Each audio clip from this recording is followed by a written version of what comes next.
learned thus far before we go into the use of the lean canvas. It's important to note that you must start from the problem statement. We have seen lean canvases that do not resonate with the problem statements. This problem statement is enhancing finance to MSMEs, micro, small, and medium enterprises. And you can also include the nano enterprises as defined by Smedan yesterday. An enterprise with just two individuals, the owner of the shop or the owner of the business and one employee. So this is the current state of things. MSMEs in Nigeria contribute about 46.31% to the country's gross domestic product. So they're significant. And they account for 96.7% of businesses in January 2022. This is the data provided by Smedan and NBS, National Bureau of Statistics. So it's important to facilitate an inclusive financial system. So you have to be thinking inclusivity. Whatever I'm building, does it include those with literacy barriers? Does it include those with social barriers? Does it include those with cultural barriers? It has become very important to facilitate an inclusive financial system that seamlessly avails credits.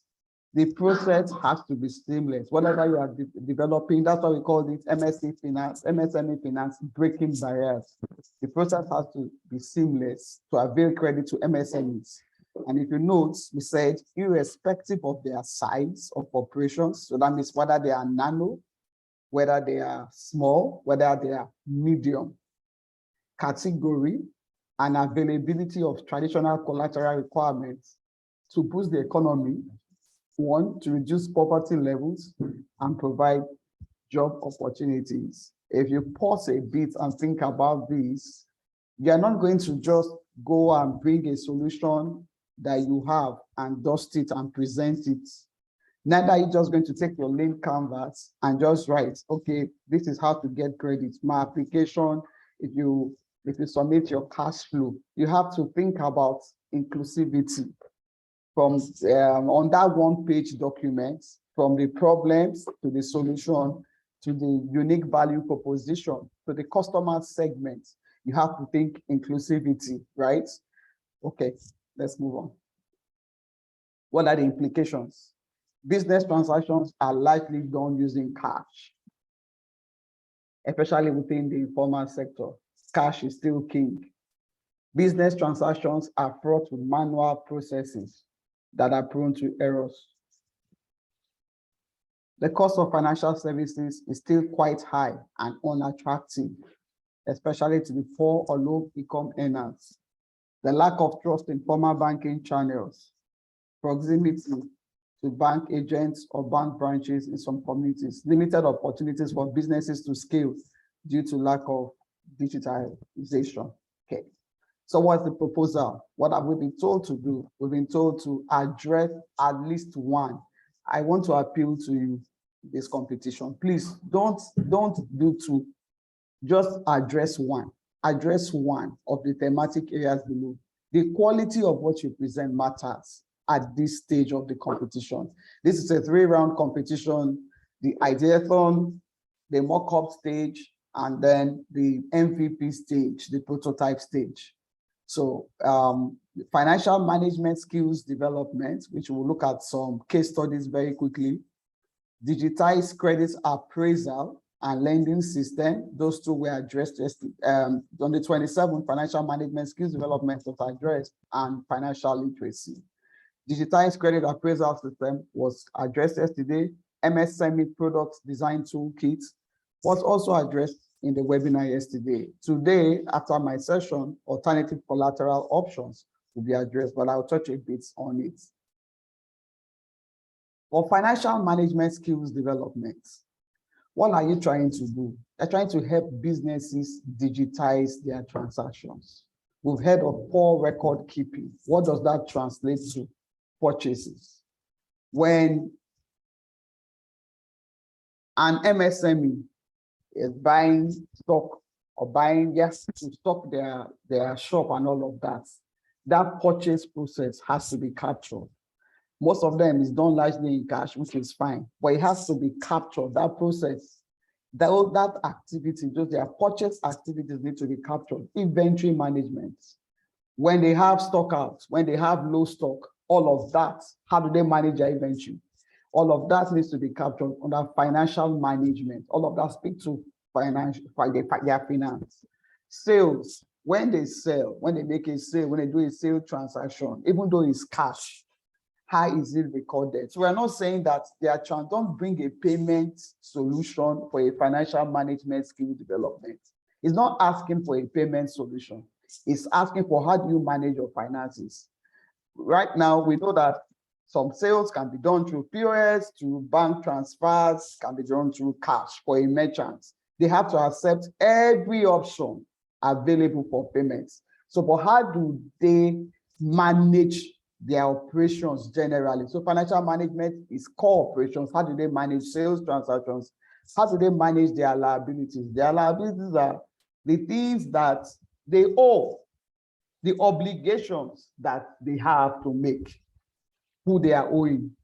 So maybe they take goods on credit. How do they manage that process? They are debtors, those owing them, those who sell goods on credit. So there are merchants who say, okay, take it, bring it back, bring my money in 1 week, or take it, bring my money in 30 days. So your lean canvas must tell a story, painting these pictures. And then, of course, they should be able to get daily statements. The daily statement is to reconcile. Can you still hear me? Can you hear me, right? It's to reconcile their transactions. The daily statement to reconcile. Also, every day, you should know your positions.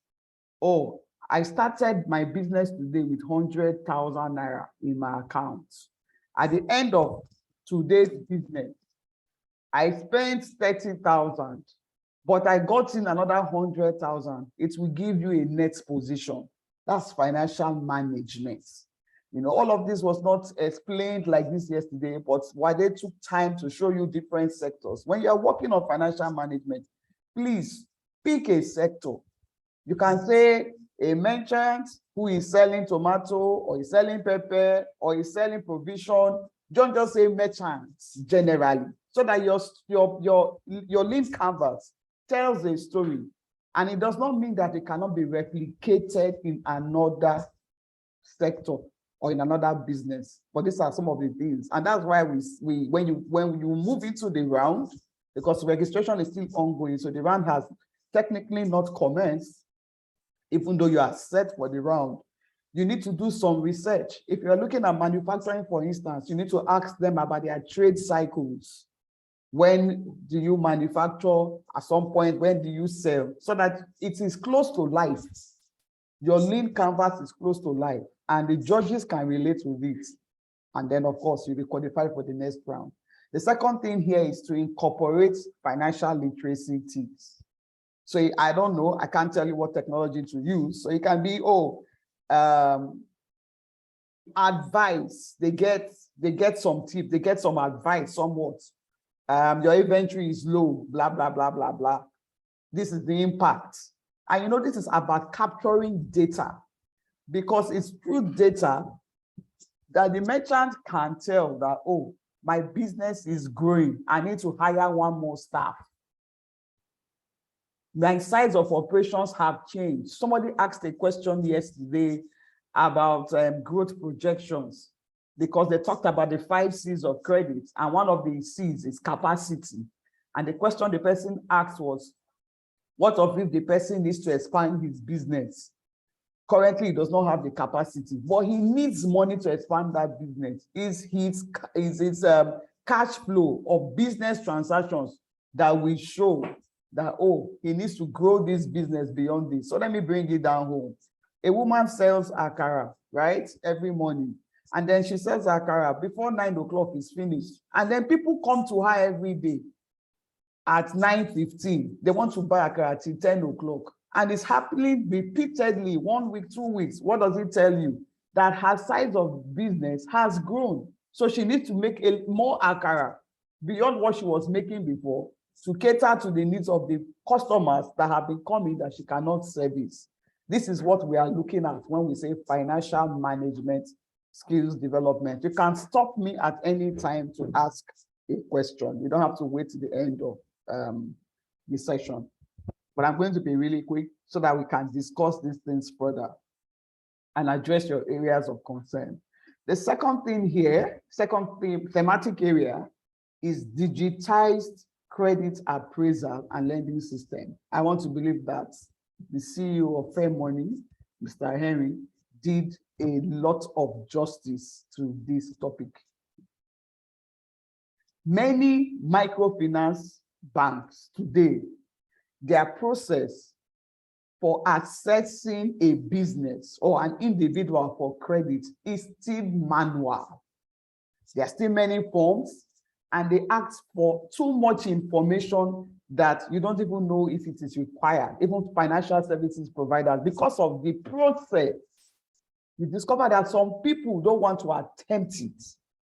You know, let me just laugh. Those who are filling the forms to go to Canada, ask them the process. Those who are looking for permanent residency, that process is a strenuous process. It's not a flash in the pan. It's not that you just wake up, fill one form. The documentation and all of that. But because their mind is made up, I must go to Canada, they feel it. So for businesses who cannot cope with that pressure, they are excluded. They don't have access to finance, right? So bringing it home back to what we're doing, and they don't have access to finance because some of them are not even literate, so they cannot even fill these forms. They don't understand it. And the financial services providers also do not understand their business, so they cannot serve the market. I just gave you a story about somebody selling akara, and but if she was able to capture it that 4 customers came on Monday, I could not attend to them. 10 came on Tuesday, 15 came on Wednesday, 2 came on Thursday, on Friday 1 came, then Saturday, Sunday, nobody came. Then the next week on Monday again, at that 9:15, nobody came. On Tuesday, 5 people came. She can tell a story. The data tells a story. So we're saying here, how do you simplify the credit appraisal system? I don't think you should do this without talking to a financial services provider, please. Look for a small microfinance bank or somebody who understands credit to say, what is your credit appraisal system like? How do you assess nano merchants? You can even talk to a LAPO, so you get a sense of the things they ask for.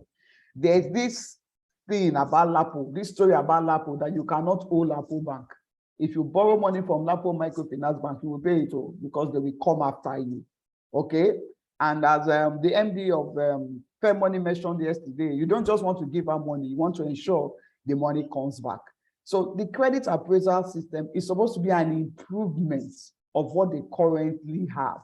Not just an improvement, it must be adaptable to the woman that sells akara down the road and has the potential of selling to 100 people daily. But today she's selling to 20 people because she does not have enough capital to sell to 100 people, to small or medium enterprises. How do they simplify it? That nano lady just qualifies for credit. I don't know if some of you have gotten SMSEs and they tell you qualify for a loan.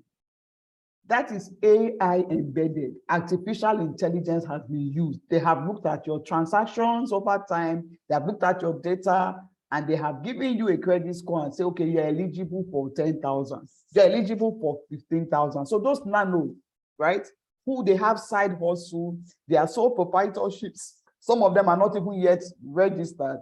They can do that. The second thing, okay, 2 participants have raised their hands. I'm coming. I will soon take your questions. Access to finance should be seamless. So with what I've just explained now, you qualify for this credit because you are capturing their data. It should be borderless. Somebody should not travel. A merchant in the rural place should not travel because he wants a loan. He mustn't travel from one location to the other. It should be easily accessible where he is. It can be through USSD, it can be through SMS. In fact, in Kenya, they access loans through SMS. It can be through an agent. What have you? I don't know. I don't know what you are thinking, but I'm not giving you solutions. I'm only trying to clarify the problem statement, borderless. And you see here, eligibility should be determined in a language MSMEs understand. If you want to apply for permanent residence, you first of all take an eligibility test. So that eligibility should be seamless. So the nano business, the small business know that, oh, based on this eligibility, I qualify for 30,000. I qualify for 20,000. I qualify for 100,000. All right, let me pause for the hands raised and the questions. Somebody help me. Oh. Yeah, let's take the question. We've got Mohammed Tajuddin and Taiwo Toshua. Taiwo has taken his hand down. Mohammed, let's see if we can get your question asked. Mohammed, you can go ahead and unmute and talk. Good afternoon. Thank you for the wonderful presentation. So what I wanted to ask was the solution that we're providing. Are we expected to use only one case study or both case studies? Because the case studies are kind of like many there. So like, can we use one, or maybe we can use all the case studies if primary? So for me to understand your question, when you say case study, do you mean the thematic areas or the case studies being presented here? Just to be clear, before I respond. I was kind of expecting to, oh my God, the functions of the system, right? Now you mentioned the case study, the one you just finished explaining. Yes. Yes. So for the yeah, I think you get it. Okay. So what I would advise is this: just make sure your link canvas is clear. So on the link canvas, you say the top 3 problems the customer has, right? You list the top 3 problems and you explain how your solution can address those problems. So you may pick 2, you may pick 3, you may pick 1, but make sure it's very clear. It's easy to understand and there is a flow. So if you list problems, make sure your solution also speaks to the problems that you are listing. So there is no disconnect. We can connect the problem, the key problems to the solution, and then we understand the market you are addressing and the unique value proposition. I hope it's clear. Yes, very clear. Thank you. You're welcome. Okay. All right. The other question that was asked, okay, we have another one. Okay, someone asked if they can build with Figma only. From what I understand, Figma is a sort of environment in which you can use to design websites and other things. Sorry, they're asking whether they can use that to design their solution. So during the mock-up stage, right, they can use Figma to show us what they are intending to build. Okay. But the stage we're at now is the ideaton stage. So let's focus on the link canvas. For the link canvas, if the idea doesn't make sense, you'll not even get to a stage where you want to use Figma to build. And maybe the person is also asking because we are talking about APIs on the sandbox and all of that. That's why I said, that's why we introduced the mock-up stage. It shows us your design and the flow of how you want to address the thematic area. And on your link canvas, please write the name of the thematic area you're addressing. So the judges are not looking for it. Is it MSME, product design, or it's alternative collateral? What exactly is this person addressing? If you're addressing the 4, right there you're addressing the 4. But my advice to you is just focus on one. It's really deep. It's not a walk in the pan. And you know that, a flash in the pan and not a walk in the park. And we want these things. These solutions, the best solutions will be implemented in the market. And I'm sure you want to be part of that success story. So you can pick an area you're comfortable with and that you can research on within the period of time. And then if your idea is selected good enough, we move you to the second stage. The third stage, you have to write codes. So the MVP stage, you're going to submit your codes to our GitHub repository. You submit if it's an APK or URL, APK for a mobile application, URL for a web application. And it has to be an interactive MVP that people can use at the final stage if you get through to the final stage. So I think I've answered. All right. Yeah. Farhan says, can we have these slides, please? Because some of us joined late. And I believe the answer is yes. Yes. You have the slide. Lastly, I think you're about to get to this. The third question I have here is there a template you recommend to use for our lean canvas? Yes, we'll share the templates. It's on this presentation as well. All right. So those are the questions we have. And I think Thank you very much, Derek. Thank you so much. So the third thing here, thematic area, is the MSME product design toolkits. We listened to the director from Smedan yesterday, and he was addressing key sectors, manufacturing. When we work in manufacturing, the toolkits will not likely work for a grocery shop, you know, a trade and commerce. So if you are designing a toolkit, it might not work for agricultural sector, so agricultural farmers or agricultural merchants, for instance. So if you want to do this, you want to design a toolkit, first of all, identify a market segment.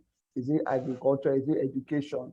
So for education, for instance, let me give you an instance. When schools request for a loan, you just started a school, and you have good students are coming in, people trust. You know, education, first of all, is based on trust, especially if it's a primary school. Can I leave my child in this school for a period of time, and my child get the best part of it? And maybe the person is known and is able to start a school, and people are bringing their children there, first of all, because of the proprietors or the proprietor or whatever, or the board of trustees. And then discover a lot of students are coming from a long distance and they want to buy a school bus.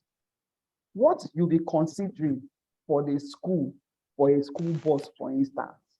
And you know, there are many schools, there are small schools, they're just in one building. There are some schools that are like an estate. They have many buildings, like a resort. You'll be going round and round, you've not gotten to. It will take you some time to walk through the school. Okay, so for a small school, for instance, I've just started, and it wants to buy a school bus. You will not give them a loan. So that kind of loan now, I'm talking because I have a background in risk management and credit risk management. You will give a short-term loan for a school bus that will take time to generate revenue. So how much will they charge? So maybe they are charging 100K per term, for instance. I'm just giving an example. I don't know what they charge. And then the school bus perhaps costs 10 million. You say the school should pay it in 2 years. How? You already have a bad debt in your hands, right? I'm just trying to explain that it should be market specific if you're going to work on the MSME product design toolkits. So that is agriculture, education, trade or commerce. And then what you're expected at this stage is also to develop the criteria that you think FSPs, financial service providers, should put in place to develop a product for that market. What would be interesting to me, and I'm sure some of the judges will be that, if you go to a market where you have nano merchants, for instance, because they are the ones that are highly excluded. The big schools can't look for money, they are chasing them. Banks are chasing Dangote. Dangote is tired of borrowing. They just say, come and take money. High network individuals don't even ask for loans. They already give them a credit line. The people looking for loans are those who are not trusted, who are not proven, they don't have a track record. That's the market you should be capturing. That's why I gave you the background. So we are thinking of MSME barriers. First of all, just think of those who are excluded. Don't go to those who are already included and be looking for how to address their need. You know, those who are coming from a disadvantaged position, that's what will make your idea, your documented idea, innovative. So if you are engaged people within that sector, you know that they're already excluded. Somebody who does not understand corn business, for instance, maize business, and you know that maize is very important globally, not just in Nigeria. How would that man who has a plot of land and is growing, he wants to buy 6 plots, I'm just giving an example, please don't go and use what I said to write your story, reach a market, people already in business, whether they are nano, whether they are small, whether they are medium, understand their peculiar challenges and then walk the path with them. Put yourself there. Talk to some financial services providers. Find out what they ask from these people. That will give you a sense of why they are not meeting it. And then come up with unique criteria that they should put in place to develop a product for that market. So that's what is required at this stage. The last one here is alternative collateral options. This is a very interesting part, and Ekechi is going to do justice to this. This is a deviation from the traditional collateral system and business models. You've heard several times to say bring legal mortgage. Some people don't have, they've not bought a house, they say you bring the house. Some people have given the property of their houses and they have high blood pressure. Or they say bring third-party mortgage. So some people don't have a house, but they have a friend that has a house. Or they have a relative that has a house. Or their father's house, they take the third-party mortgage. So it's difficult for MSMEs to access loans because of some of these things. Or they ask you for the things, the goods that you are selling, right, to insure it. Even at that, like agric, they say agric is a very, very risky business. So as agric is risky, if your goods perish, for instance, the bank is at a loss, cannot recoup. So what the banks do most times, they take insurance if they want to fund your business, or they look at what you've been doing over time. So it's a deviation from the traditional collateral. And the only way you can deviate from the traditional collateral is to look at the data of this person's business and say, okay, what else can we look at? You've heard today, people call it social lending, they don't, unsecured lending. So this, for me, we speak to unsecured lending, really. They look at your pedigree. You can't check you online. Are you very important online? You know, Derek is very important. For instance, if his church is well known, he cannot misbehave. You can call him out in church. You can't do something like that. So they look at those things and they take it as collateral. Maybe they call that social collateral. Yes, I'm not asking you to do that because that is frowning at it. A lot of people, their reputation has been damaged because of things like that, right? So you have to think deeply about this. For some businesses, EcoBank, for instance, when they give people loans, what they do is they take the goods. So if they finance a sewing machine, the sewing machine is like the collateral. That means they bought the sewing machine. So the sewing machine has a second-hand value, for instance. But alternative sources of collateral will also mean can the data or cash flow the person has. A good credit manager does not lend against collateral, he lends against cash flow. So that the collateral is a last resort. If the monies don't come in, nobody lends with the mind that is going to lose the money, except you are gifting the person. You are lending to get your money back, and not just to get your money back, to make a return on whatever credit you are advancing. And also, you see, what should customers provide as alternative sources of collateral, and through which medium should they provide it? So when they just see, okay, I want a loan, you go to a bank, they give you the list of things. You see, like they ask for your father's birth certificate, your grandfather's birth certificate, you just walk away. That's what this is addressing. What can you get? How do you build trust with that customer? So collateral is based on trust, right? So let me give you an example. There's a time I was living somewhere where I was living before. At times when I'm going home, I'm driving around the place, you have these shops, and then I buy stuff from them regularly, like every day or every other day or every week. So the time I was coming and I said, oh, I don't have cash and this person does not have POS. I said, I want so. They gave it to me and I left. Why did they give it to me? Then now we pass there again. That merchant that gave it to me, right, is not a bank. But he has done his own assessment based on my relationship, based on the data he has. She lives down the road, 1, 2, she passes there every day, 3, she always comes to me to buy stuff and all of that. You understand? That gut feeling is there somewhat. And so it's okay, take it, bring the money later and all of that. You know that today you have institutions, you call them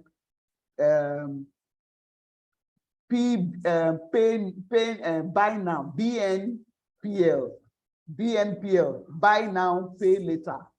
It's growing in Nigeria. You have financial services providers. They're speaking to grocery stores. People need things to survive. They go buy stuff. You buy now. You don't need to bother yourself. Like, well, for a livelihood, I buy these things and then you pay later. They earn a commission from it. But there is a lending algorithm that has gone into that. There's some, they have watched your behavior.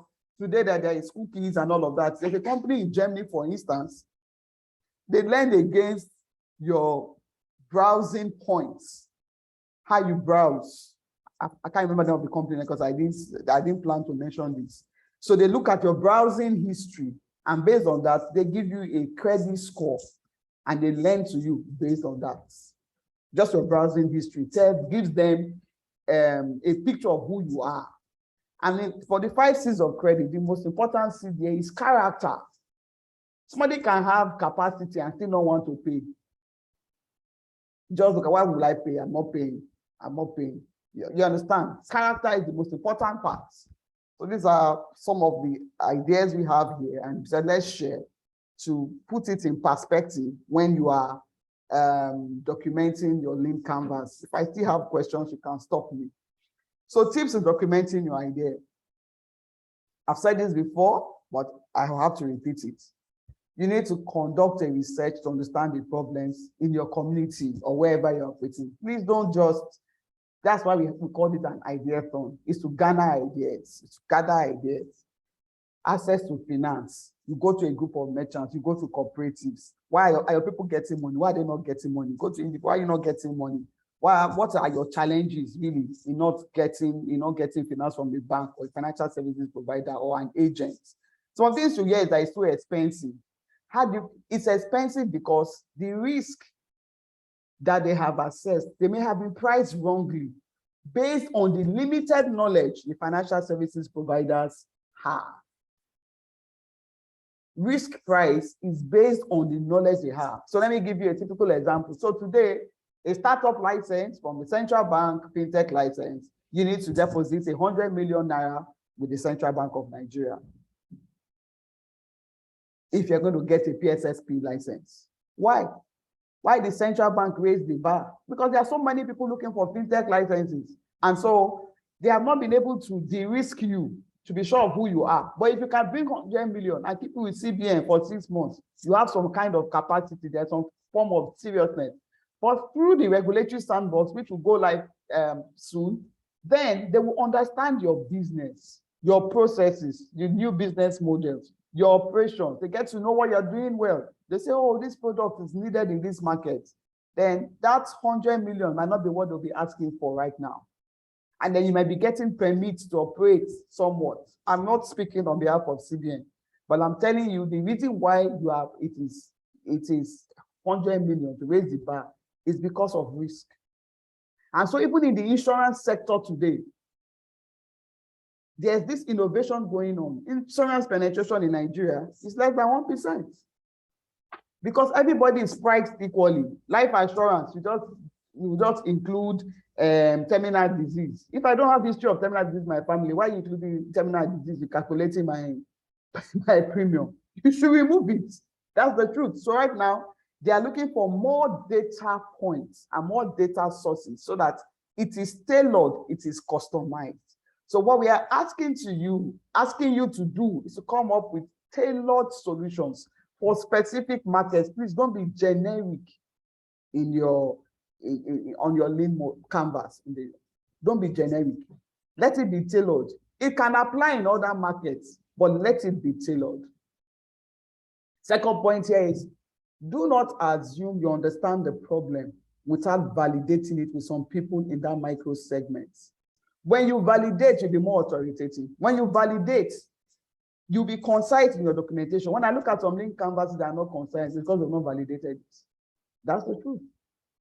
The man who started chatbot in Nigeria, Kudi.ai, what was the challenge? Every time he pays DSTV, he told us the story. DSTV bills for his mom. He has to be reminded by his mom. He has to do a transfer from the bank. It's okay, why can't I do something that will remind me to pay my bills? And that's why he created the bot that chats with him to say, this is due. that it now went viral and everybody is doing chatbots now. But you see, it was a problem he validated for himself, and he knows that there will be at least 500,000 people like him, 200,000 people like him, 100,000 people like him, 1 million people like him. So that's what you are doing. You are validating with people. Don't bring desk research. If it flies, it still has to be tested. So this is why we're asking you to validate. That's why you are in teams. You have one person, okay, go and talk to that woman there. Have she taken a loan before? No. Why is she not taking a loan? What would she need a loan for?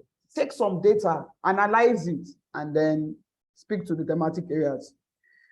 The third thing you think about is how are you going to differentiate yourself from other services or products in the market? Very important. How do you want to differentiate yourself? We're already saying that what FSPs have are inadequate. If they're not inadequate, there's no need for this hackathon, ideathon. We're looking for innovative ideas. So what you are building is an improvement of what already exists. An improvement. So imagine if a nano merchant who has a mobile phone and access to SMS, right? It doesn't even need data. USSD is a long thing, said SMS.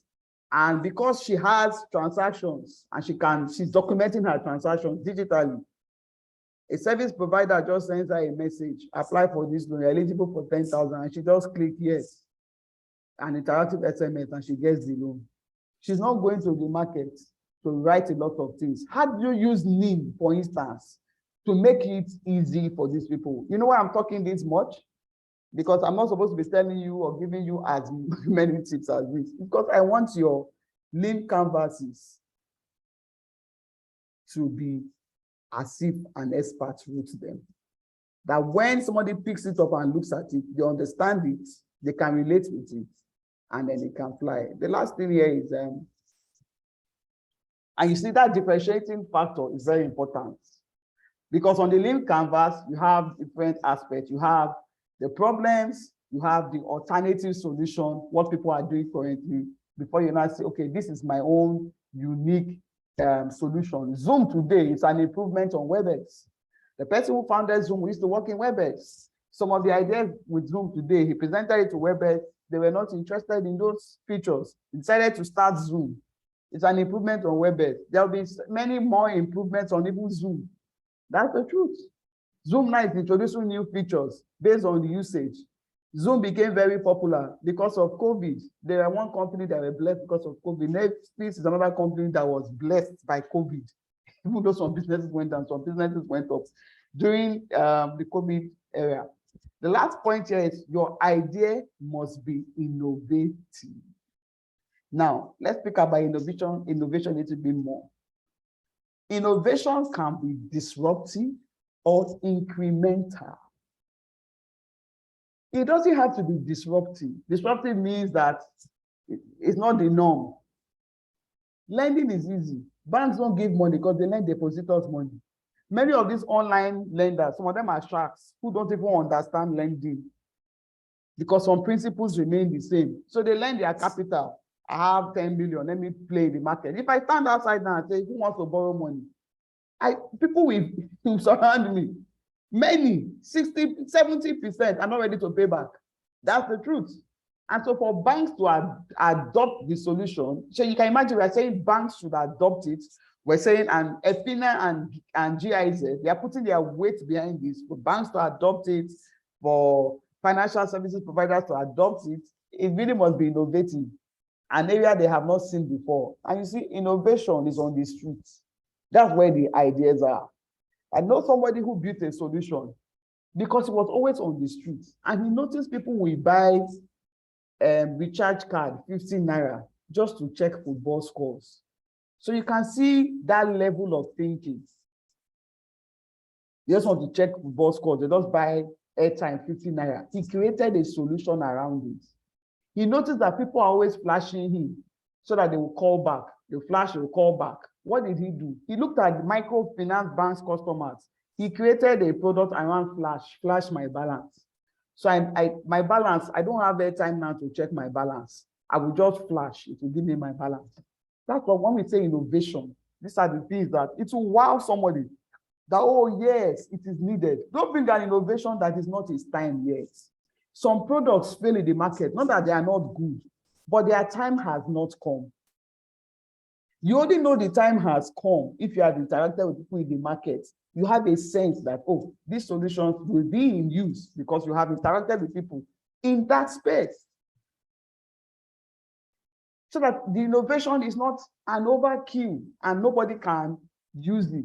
So it must be an innovation whose time has come. Like I gave you an example, Netflix. Their businesses grew, right? During COVID, because people were tired and bored. So they resorted to watching movies. Businesses had to continue. They had to be on Zoom to interact with one another. So Zoom activities, transactions increased. It has to be an idea whose time has come. That's the key to success for a startup. You have to find that this is my idea as this time come, but I still need to keep it in the cooler for 10 years. They say Canada plan 50 years ahead of time. That means there are things they're going to do now that they cannot release now, right? Because if they release it now, it will face resistance. It may not be good for the community and all of that. They're just releasing it gradually. So that's it. Now let's go into the lean canvas. All right.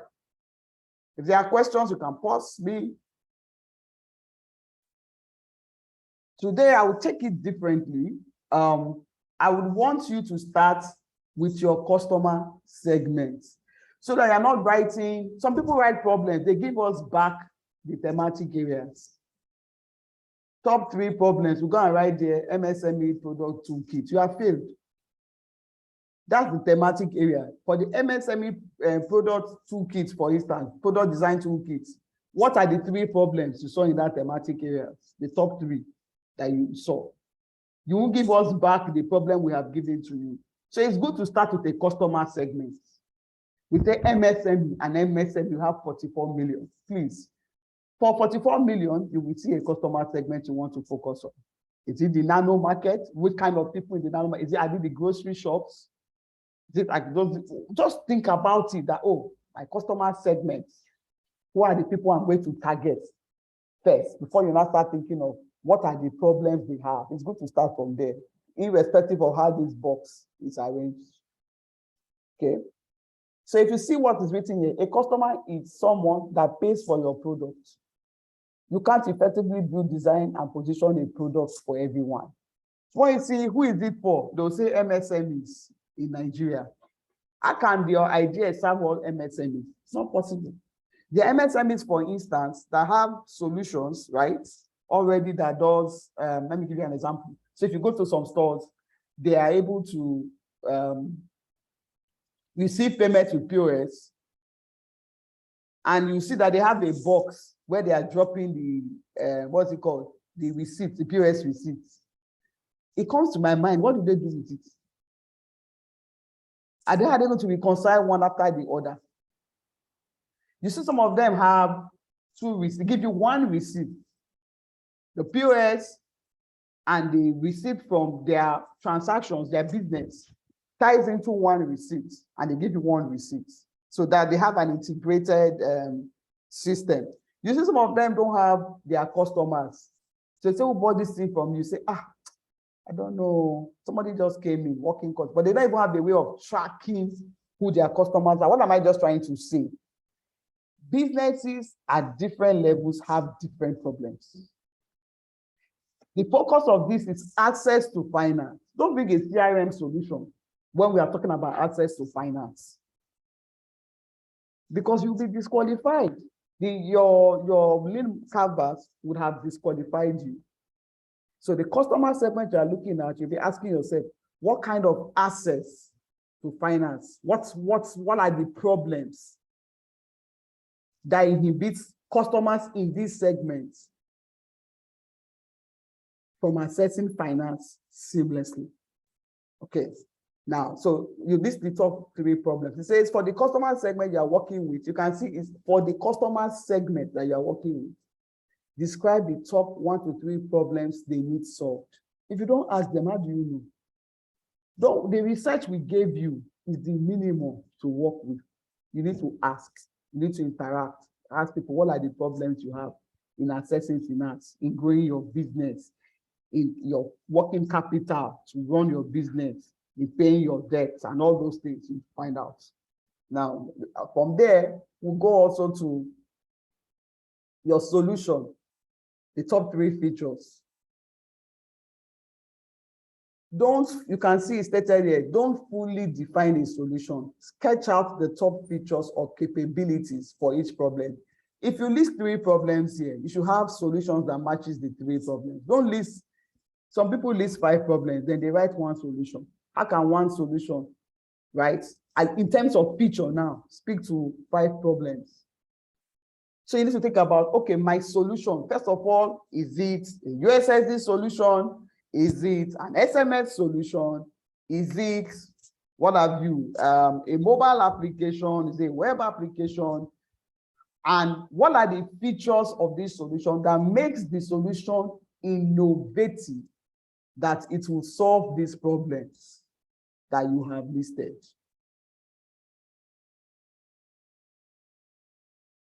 Somebody is raising his hand. I can take. I was about to say that Usman Musa is raising his hand, and you want to take his question? Yeah. Let me take his question. Okay. All right, Usman, you can go ahead.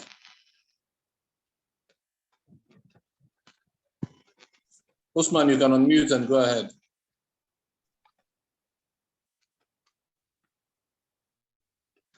Or you type your question in the chat. Actually, you can continue. If you type the question in the chat, I'll read it out. Okay, thank you.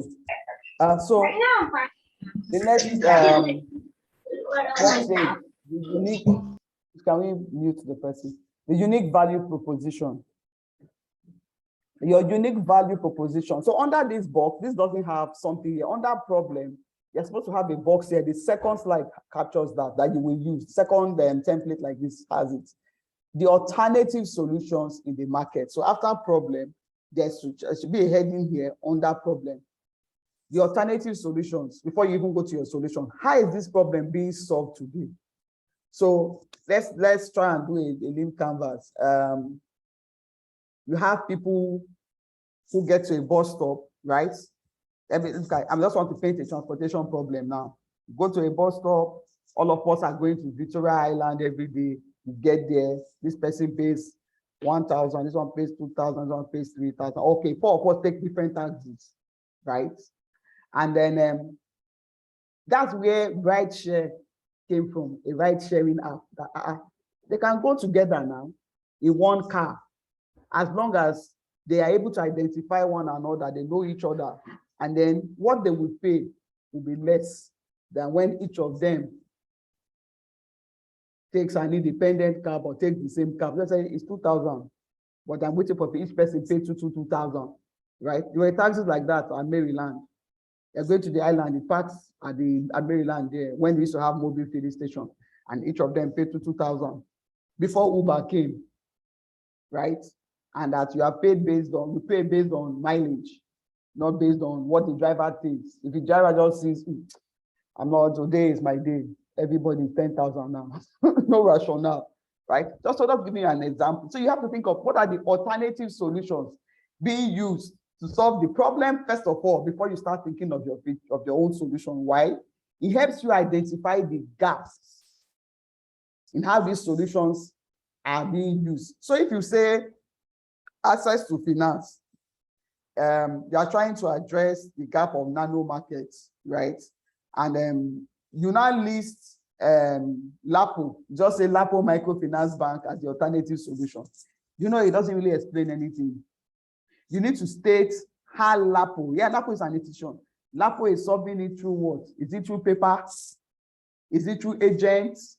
How is LAPO solving it for the nano? That your own, how's your own going to solve it? Oh, my own is, the woman is still in her shop. She does not even come, she doesn't need to even come to the market, to the bank at all. She just takes her phone, she will get SMS, and then she can apply for loan. I'm just giving you an example, for instance. So you have your solution will show how you are bridging the gap that LAPO has currently today that is not meeting the needs of a targeted market or customer segment. Customers, let me not use market. Market is large. Customer segment.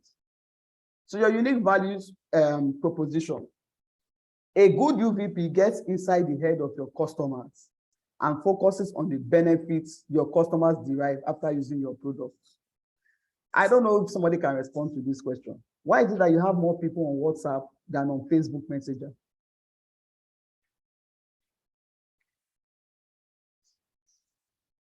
Ibukun, please respond to the question. Somebody's hand is up. Even two people have raised their hands. Please respond. All right. Okay, this is Ibukun speaking. For WhatsApp, you can control the people that see your post, that you chat with, that you interact with. But for Facebook, it's too wide. Like, you can't control who sees your post.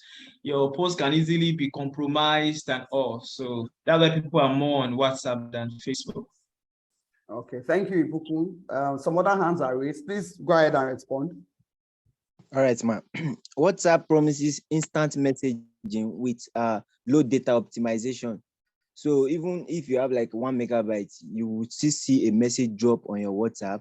And then they have all these unique features that they've optimized how data, media, like audio and pictures are sent on the platform in such a way that it reduces the sizes and still maintain a quality that's acceptable by the user. So I think these are the things that make Mustafa, them. I also like your response. That low data, yeah, many people on WhatsApp to low data, yes, and then you can control.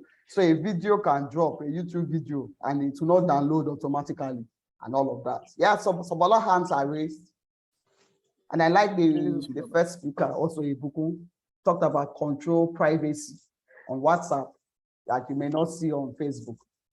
Yes, somebody else whose hand is raised. Let's quickly take those. Yeah, I think for me, last person.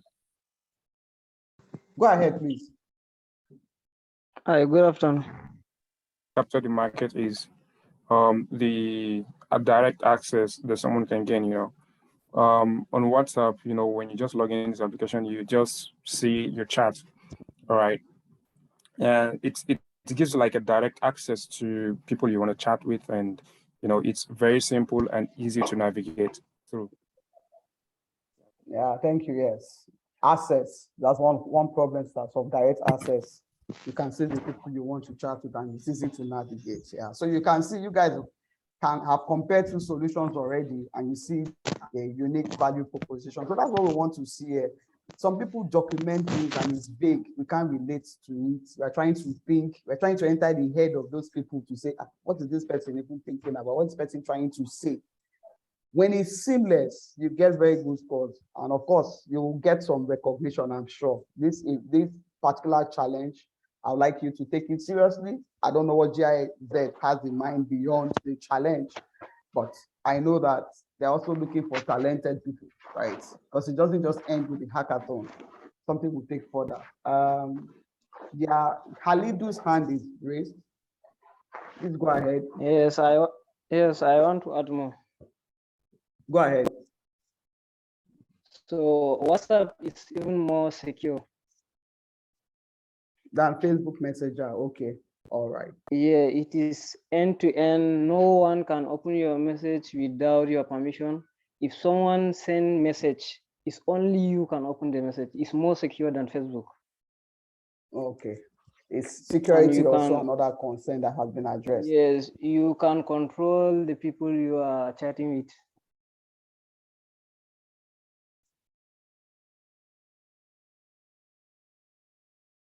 I lost you there, but I think I heard the security part. Then you talk you can control something. I didn't really get that. But yes, very, very interesting responses, and all responses are correct. So, when you're taking a product to the market, how the product is perceived matters. So you can see that's why Facebook could buy WhatsApp for $16 billion. Somebody said, they're not crazy. $16 billion? Who paid $16 billion for WhatsApp? And now today, you have WhatsApp business. So Mark Zuckerberg was saying into the future. People are thinking it was crazy. Now you have WhatsApp business. People are even building solutions around WhatsApp now. They have some open APIs now. You have WhatsApp bot, you have WhatsApp Pay. Things are happening, right? So let's do this. And everybody in this room, you are leaders, you are innovators, that's why you're here. And we're working closely with you to take this to the next level. All right. Unfair advantage can't be easily copied or bought. Here, some people lose it. They'll be thinking, what's my unfair advantage? Your fair advantage, if you don't have, leave it. But fair advantage also can be your team. Can be your team. Oh, I have a team of AI engineers, and we know what we're doing. I have a team that's committed. We have been friends from time. I have an advisory board. I will have a market. So I already have the customer ready to use this solution. Can be your unfair advantage, right? So you have to think about it. What is it that I have that somebody cannot just get? You know, loyalty cannot be bought. People think loyalty can be bought. I don't think so, that you can just buy loyalty. What the loyalty you buy now is momentary, you know. So you start thinking, what's my, and it can also be tied to your product or what you are bringing in. Some people come up with ideas like the ringtone on mobile phones. It's patented, right? Somebody came up with this. You know the story of the person who came up with the ringtone? The story is that he wanted a unique ringtone to distinguish his brother's call from other calls. And then he created it. And you can see today. And then he went to patent it. So anytime somebody comes up with a ringtone or does something, he earns royalty from it. This is how innovation is birthed. Okay. So talk about fair advantage. So under unique value proposition, you have something under that, which is also called your high-level concept. Your high-level concept. So you can say, for instance, I'm the Uber for, what would I call it? I'm the Uber for farmers, or I'm the Uber for, so it's like YouTube. When you say YouTube, and then you look at Flickr videos, YouTube is an improvement. There was a time before even Facebook, there was a solution they called, I think they call it High Five, Mindspace, and all of that. They're all extinct now, okay? Why do we like Google search? It's the #1 search engine in the world. Google is the #1. Because when you don't call up Google, you can just put in anything on that search button. I've tried to use Yahoo search and like, it doesn't just resonate with me. You understand? So you have to be thinking of what will make people use it. And my advice to you also, start building solutions that are lifestyle applications. It has to be part of the person's lifestyle. When it's part of the person's lifestyle, it will be sticky. I just have to discipline myself that when I wake up in the morning, I'm not checking WhatsApp before telling God good morning. Because consciously, just say, oh, maybe some messages have dropped in the night. You just pick up your phone, you just go to your WhatsApp chat. It has become part of you, part of your lifestyle. Go and check anything that is making money now. It's lifestyle. Google is lifestyle. As I'm talking now, some of you are checking my profile. You go and Google, what's her name? I've gotten it many times. Okay, it's part of people's lifestyle. That's the truth. Facebook is part of people's lifestyle. Nigerians spend almost their whole time, many youth, on social media. Anything that is part of lifestyle will catch fire on its own, will spread on its own. You get, so you have to, so that's as we are developing, are coming up with an idea, and you're also going to develop it into a solution. How can it be part of that institution and part of the MSME? Look at the when global economy will run on credit. Nigeria's economy can only grow if it runs on credit, and that's why access to finance is very important. It thrives on credit. That's the truth. Okay, so the next thing there is channels, your path to customers. How do you want to reach the customers? Is it social media? Is it email? Is it word of mouth? You know, is it through market women? You need to start thinking about, how will my customers be reached? That's the path to customers. How will they be reached? Your direct path to customers. For this challenge, for instance, there are radio jingles. We ran some radio jingles to reach people and all of that. We did some sponsored ads. We got some interaction from sponsored ads. We sent it to our community. So the path to customer, there are many options. And of course, if you are going to build this solution, you look for cost-effective ways to reach the customers. if you are going solo as a startup, a business as a startup. So that's so very important. And that's why you see that Facebook cannot hold up. They just started like, oh, I see my friend face, hey, we become friends. Now it's a money generates more revenue from adverts than anything else. Usman's hand is up. Please go ahead.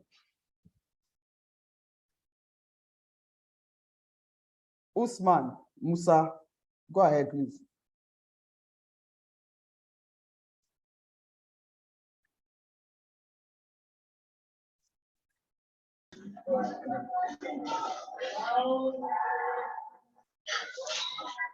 Somebody's trying to ask me a question. Can you go ahead, or should I just continue?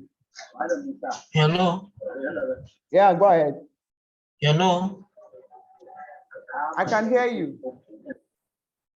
Hello. Usman, please go ahead. We can hear you.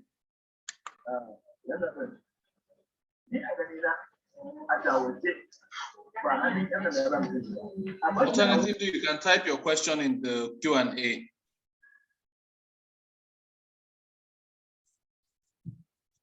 Okay, so let me go ahead. Usman types his question in the Q&A box. Then key metrics. What are the activities you want to mention? So I talked about the ride sharing app, different people, but they work in VI and all of that. They see themselves. Okay, so for that ride sharing app, what do you want to measure? For instance, you might say you want to measure how many people use that app and say, share a ride with me. And they say, oh yeah, I'll share a ride with you. I work, and it will work where people are in clusters. And so if only me were going, and we're going to, the ride costs 2,000. My colleagues at times, you see them say they take Uber together and they share the fee. And then they make it more interesting. If you sit in front, you pay more because you have access to the AC. You see it behind. They make it more interesting. And you see, from all of those things, you never can tell a solution can come for me tomorrow. That's the truth. That's how innovation starts, right? You know. And they say, so that's how those things happen. So you say, how many people have done ride shares? If you go to Uber's website, you will see they'll say so number of trips completed, so number of drivers, the matrix. How do you measure your success for this product? That's what key metrics are. How do you measure your success? What do you want to measure? Is it the number of transactions? Is it the number of merchants that are using the application or that have accessed loans? Here, the success of this entire project, access to finance, breaking barriers, would be how many FSPs have implemented the solution, how many more MSMEs have been included now in the finance market?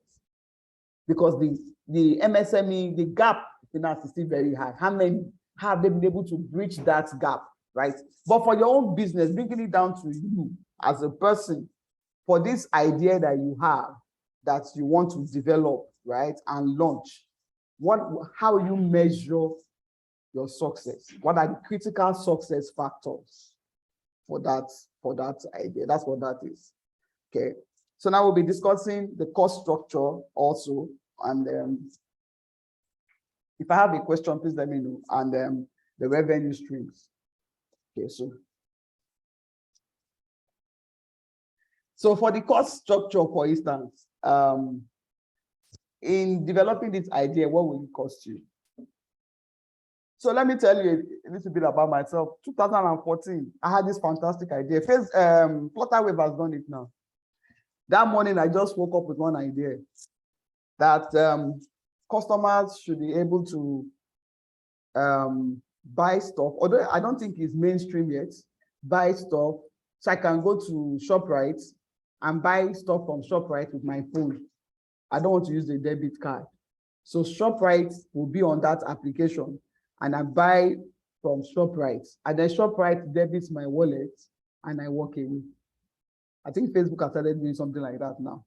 And I was so excited that this is my retirement plan. Cost structure. I don't want to talk about cost structure. My retirement plan and all of that. And I was thinking, how do I implement this idea now? This idea, I really want to do it. And I called a friend of mine. She's a marketing guru. She's a salesperson. She knows how to sell. And I explained the idea to her, and she was excited about it and said, yeah, I trust, let's do this.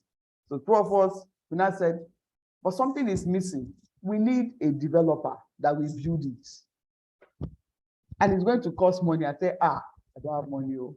How much will I have to do it? The developers are expensive. She too said she doesn't want to take the risk, so she cannot put in money upfront. So let's look for a developer or a company that builds solutions that can take the cost. And so we got a company that will take the cost. And then we then had to discuss sharing of revenue and all of that. And the company said, we're going to take 40% of this business. So my question was, what will come to me? The salesperson will take 30, right? No, the company asked for 50%. The salesperson will take 30. 50 plus 30, so I will be left with 20. And I said, me that has the idea. I'm the one writing the initial requirement. I don't agree.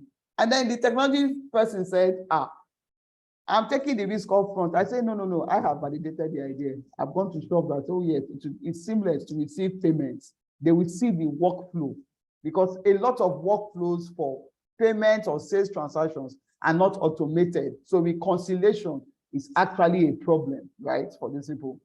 And so, and I said, okay, that was then, I was quite immature. Let's sign, we have to sign an NDA for 5 years. You will not go and tell this secret to somebody else, this idea, blah, blah, blah. They're all looking at me, blah, blah, okay, let's sign, they sign NDA for 2-3 years. There are some points they said they pulled out.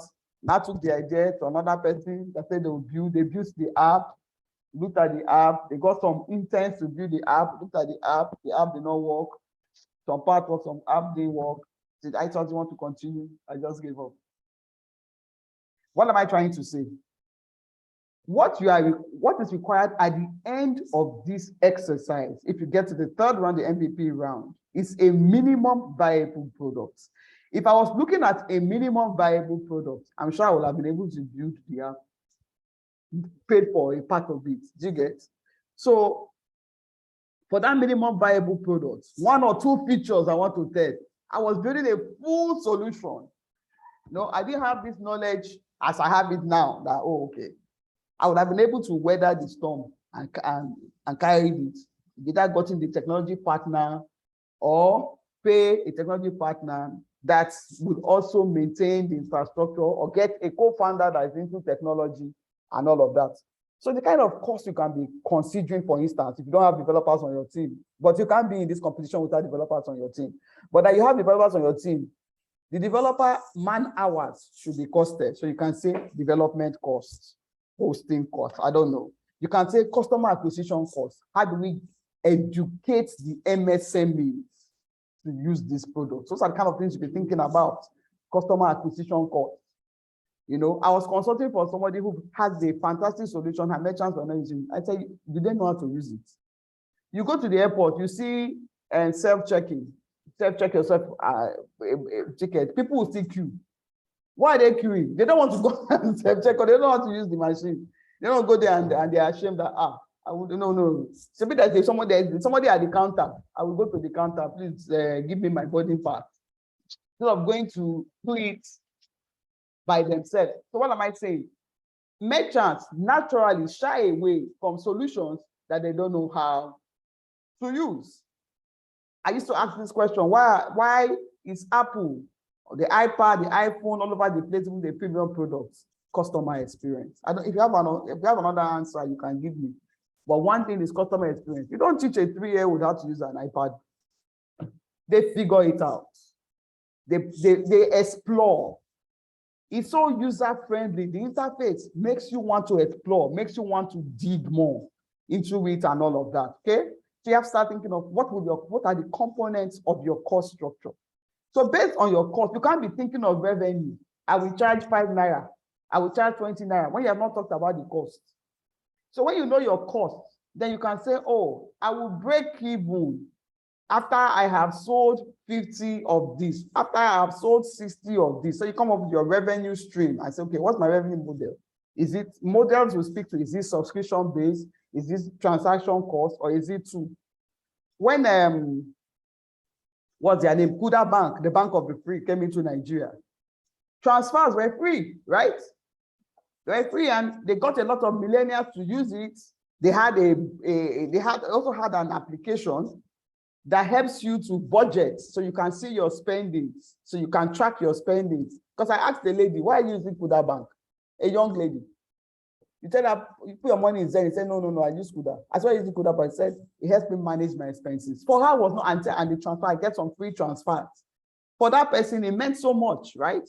There's one of our startups today that built a solution that when you buy airtime, you don't pay. There's some that there are hidden fees that banks charge that they won't charge you. But those hidden fees, the banks don't send it to you as SMS. That came from research. I never knew until I heard it from the person.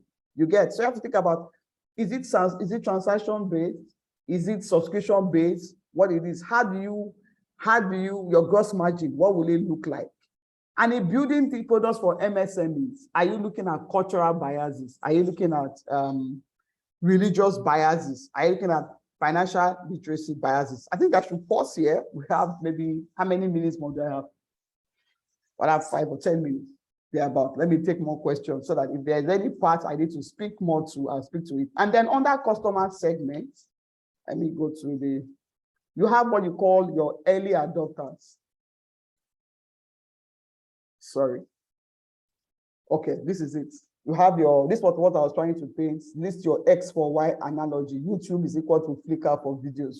Okay, so your early adopters. This is the template you'll be using. It's already part of the presentation. The presentation will be shared to you. Who is going to use the product first that you have developed? Is it your mother, from your mother's experience? Is it family and friends? Have you spoken to an association of merchants and they say, oh, yes, when you build it, we want to use it, that kind of thing? Who are you? Don't say, oh, millennials.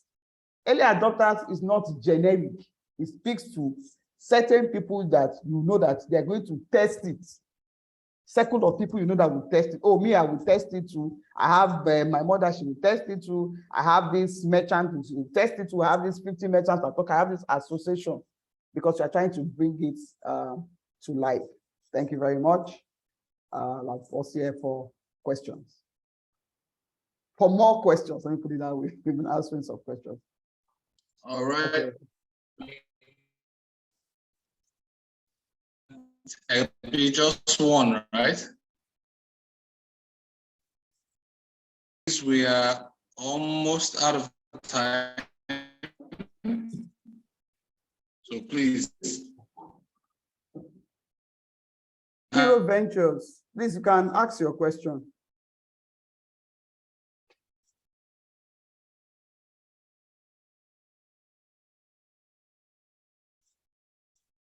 There are a number of people raising their hands.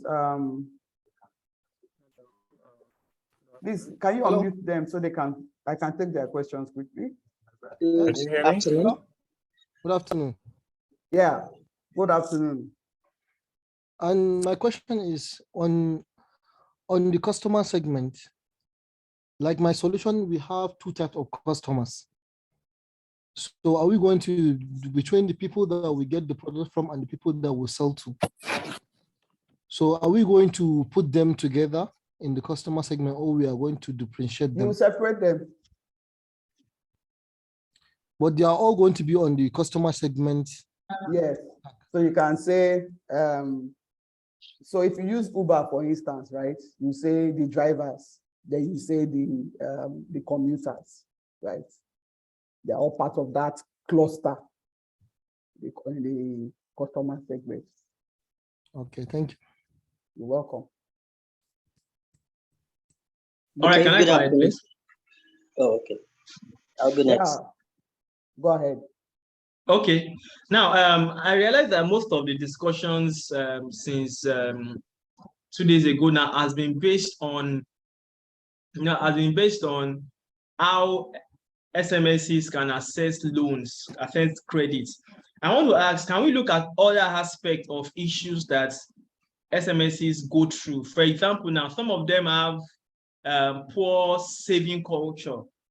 Poor saving culture. Can we look at that aspect too? Some of them, they might not even need credit. Probably they got money from a family who gave them for free, or over time they've had enough capital to work with.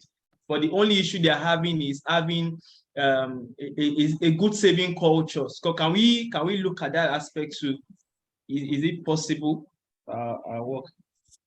So Baba Lola, you have to pay attention to the thematic area so you can see financial management skills development. and then go and read the problem statement again. It doesn't talk about MSMEs having, developing a savings culture.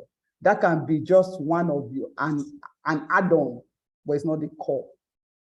Okay. It can be an add-on that you say, okay, for financial literacy, as they are selling, we created a feature that will enable them to auto-save some of the proceeds of sale.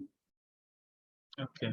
But the end game is for them to be able to access finance. Okay. So you have to speak to access to finance under these thematic areas: financial management, skills development, digitized credit appraisal and lending system, MSME product design toolkit, and alternative collateral options. Sorry? Okay. Anybody else? I'd like to go next. Please go ahead, ask your question.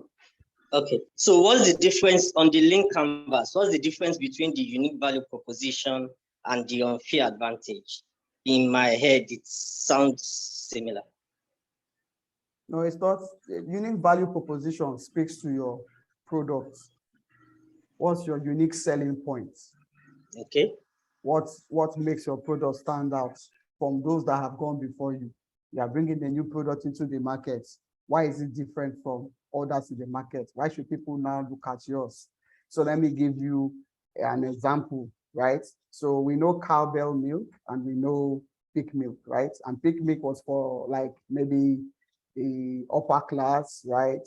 And the cowbell came competing with pig milk and people were buying cowbell. But pig milk was not speaking to the mass market, people at the bottom of the pyramid. And then cowbell came up with this sachet milk, right? Cowbell sachet, and people were buying the sachet, and pig milk saw that, wow, cowbell was almost, when you now talk of market share, the number of people consuming cowbell's products were more. So that sachet is like a unique value proposition. It's still milk, but coupled differently. Do you understand? And then pig milk today now also does that. I'm sure you're aware. Okay, so that's for unique value proposition. The unfair advantage is something, it's like a strength within your team. It can be insider information, can be, I know that the government is going to release this policy to do so, there's a grant, blah, blah, blah, blah, blah. And if I have a product like this, I will access it. Or I have a market that's already talking to me to come with this product. NIBS, for instance, if you heard of NIBSS, Nigerian Interbank Settlement System, people feel that they have an unfair advantage. Yeah, because they have a captive market. They are owned by the banks and their products are sold to the banks. So they will never run out of business, except the banks sell their shares. And that's what will make NIBS struggle. Well, no matter what they release, the banks take it up. In fact, the banks agree with them. So they have a captive market. That's like an unfair advantage. It can also be your team. You can have people with some level of expertise on your team as an unfair advantage. So that's the difference. One more question. I think the second facilitator, one of my seniors in the industry is in the room. Any other question?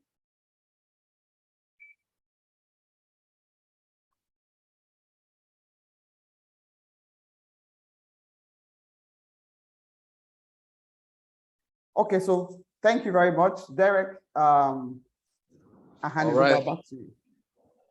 Okay. Oh, some hands were raised anyway, so I don't know if I should take this question. Sorry, I just need to know if we could get the slide, because it's not everything that we followed, so we need this slide. You'll get the slide. So thank you. You'll get the slide. Okay, who else has a question? Is there any other person whose hand is up, or? There are like 4 hands raised. Is it the same hand or? Some of them have already spoken. Okay. Umar has this question in the Q&A box. I don't know if I don't think he has. How will the bank assess the suitability of alternative options? I guess that's alternative collateral options. That is my question. How will the bank assess the suitability of alternative options? I think that is like you asking for the expo to this competition. That is what that's what they're supposed to be. But Aitos, please, that's his question. And so you wait for this session that will be handled by Ikechi, and I think he will speak to that. So you have to build Exactly. a tool that the bank will use, but wait for this session that will speak to alternative collateral options. So the expert is in the room, so I don't need to say anything as far as that subject is concerned right now. All right. Thank you so much, Isos, for that session. And it's good that you took out the time to break down that preamble. Was very, very key. Guys, please, this is important. This is your first stage. This is your foot in the door, as it were. If you don't get your ideas documented properly using the lean canvas, you could just drop out at that stage. And I don't want that to be any of us. So please make sure you revisit the video, the recording for this session. Take a look at everything again and again and again before you start putting together your lean canvas, please. All right, so we're running forward and we're going into the next session that I myself am very, very keen to experience. And we have a very, very special guest with us today in the person of Dr. Ikechi Nwoka. He is the founder and chief executive officer of MIGO. Dr. Nwoka has 20 years of experience building distributed systems and data center infrastructure. He was a visiting professor at Purdue University before leaving academia to join SGI and NASA, where he built supercomputers for space shuttle design and weather prediction.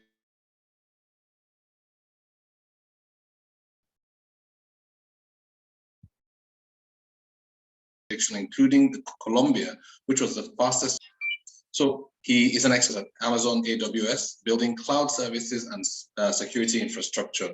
He received his PhD in electrical and computer engineering from Purdue University. Please let us welcome at this time to take us in alternative collateral options, Dr. Ikechi Nwoka. Please, sir, you have the floor. You are very, very welcome. Good afternoon or good evening, everybody. That intro, that bio sounded very illustrious. It sounds very Oga at the top. But I appreciate. I haven't heard that in a while. You know, I would say besides the technical background, I think my most recent expertise is lending to the financial inclusion sector in Nigeria, which I've spent the last 7 years of my life doing, and the last 5 years live in production. And that's where a lot of my sort of insight into the sector comes from. So for those of you who are not aware, MIGO is a lending platform that connects companies who want to offer credit, like we work with telcos or payment services like InterSwitch, Flutterwave and the like, or banks who want to then serve the financial inclusion sector. And then we connect those companies to banks who right now are primarily microfinance banks and smaller commercial banks who then want to lend to that sector. And then we handle all of the processes. So we get the data from those companies directly. So we get data from telcos or the payments companies or banks. So we sit on a lot of data. And then we run AI algorithms to try and underwrite this sector, which is actually very difficult because Nigerians don't like to pay. So I have a lot of experience there. And then we handle the whole process for the microfinance banks and small commercial banks who then want to lend to the sector. I think the large commercial banks will eventually also be interested in the financial inclusion sector, but I think the smaller banks are more motivated. So, and for the microfinance bank, that's actually their core mission, is to serve that sector. So they're more motivated to so that's what MIGO does. And we have a lot of experience lending, to this segment, and a lot of things I've thought about Nigeria and their ability and willingness to pay in the large sector. What I can also share with you is that, at least for MIGO, I don't know if you guys have looked at EFINA's report, but there are 47 million what I call micro businesses in Nigeria, which is one of the largest number of micro businesses in the world. Brazil, which is another country in which we operate, has 45 million, and the US has 30 million. It's only like India and China and Indonesia that have larger numbers of micro businesses than Nigeria. And one of the reasons is because of the state of the economy and the way that Nigeria's economy is structured, that you don't have these large, other than telcos and banks and FMCGs, you don't have large companies that are employing tens and hundreds of thousands of people. So, you know, in order for the average Nigerian to survive, they have to hustle one way or the other. So most Nigerians are running a business. I think we're aware of this, but in our daily lives, but there's data to support that most Nigerians run some sort of business on the side or as their main hustle. And even on consumer loans that we do, if you look at the actual use of funds, we call them consumer loans, but only 3% are used for consumption. 90-something% is used for small business. And so, you know, when you look at the lending sector in Nigeria, it really is all about serving, you know, MSMEs in the financial inclusion sector. You know, the way I like to put our business is, you know, we focus on the fish seller in Oshodi rather than the, you know, the banker in Ikoyi, you know, so. So that's what we do. And, you know, I'm happy to sort of answer any questions. I've been thinking about this problem for a while now and have a bit of experience. All right. So our teams have been challenged with developing a range of solutions around financial services. One of the key areas that Aitos mentioned has to do with sort of like the prelude to all of it, basically improving financial management in SMEs. So basically how they handle their finances, how they manage their cash flow, their profitability, and so on and so forth. Then another area has to do with access to digitized credit. So creating a solution that makes it a little bit easier for them to get credit that makes sense for them. Perhaps there's low value per transaction and so on and so forth, but they can access it easier than the traditional offerings that are available right now. Further to that, there was another area, it flees my mind right now. Then the last bit was alternative forms of credit security. So it's been mentioned by our facilitators yesterday that right now in Nigeria, the CBN is working with a couple of other agencies to come up with a collateral register. So basically a platform that enables people to list movable assets as collateral and have them sort of like in the reference that these items are serving as collateral for facilities, therefore opening the door for more things to be used as collateral as opposed to traditional land and other things. So that area is one aspect of the competition that our competitors, our teams have been tasked with, looking at solutions to come up with solutions to that particular problem. What else can serve as collateral, and how can tech come into that picture and help maybe the lender have some more safety and perhaps the borrower show themselves to be creditworthy? So that's the challenge that was thrown out to them. And that's what we wanted to sound you out on, basically. So I thought if you wanted to share a bit on that, are there, from your experience in Migo, apart from traditional landed property, a fully built up house, either yours or someone else's, what else is in that space and can be considered alternatives to those traditional forms of collateral? Well, yeah, thanks for the questions. I mean, I commend the CBN actually, because I think, you know, CBN has really been focused on this financial inclusion sector. It's such an important part of Nigeria's economy that's sort of mostly offline and is not well funded. And you really need to provide the credit. So CBN has been really on the forefront of this. I commend them. You know, but there are a few challenges that you will face without real hardcore technology. And let me give some examples, some concrete examples to, you know, maybe ground the discussion. So if you're looking for landed property, how many Nigerians have landed property, right? You're going to talk about very, very few Nigerians. Even if, like, if I go to my village where I own land, which, by the way, is we're always fighting with our relatives about the land and the land borders and so on. So you have that, you know, and then you don't have a lot of these this land, like in my village, is very difficult to get land title and register at the land registry. You get, because it's a cultural, culturally managed, process. Sorry, are you guys still connected? We can hear you. Okay, no problem.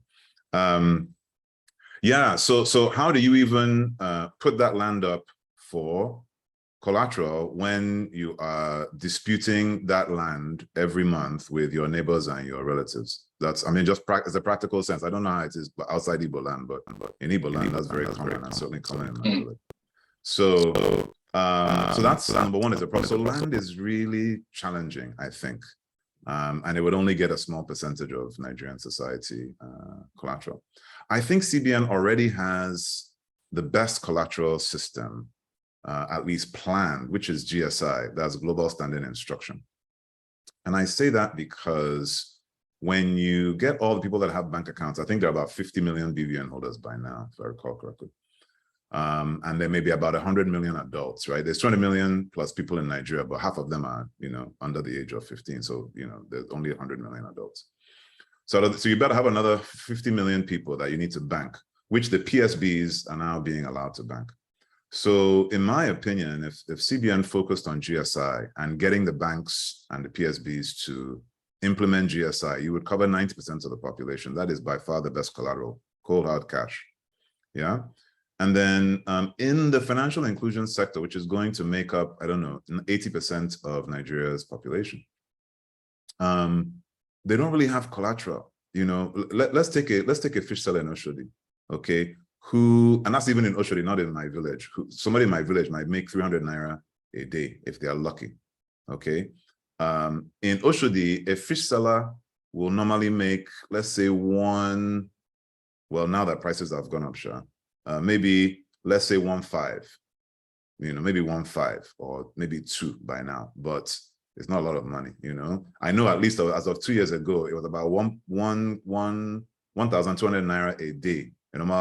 The fish seller on the road that's just selling normal, I don't know what they call it, in English, but normal as dried fish, like dried fish, So, and then think about what collateral does that person have at all? That 1,200 naira, if they are lucky, is going to feed the family for one meal at the end of the day. And how do you fund?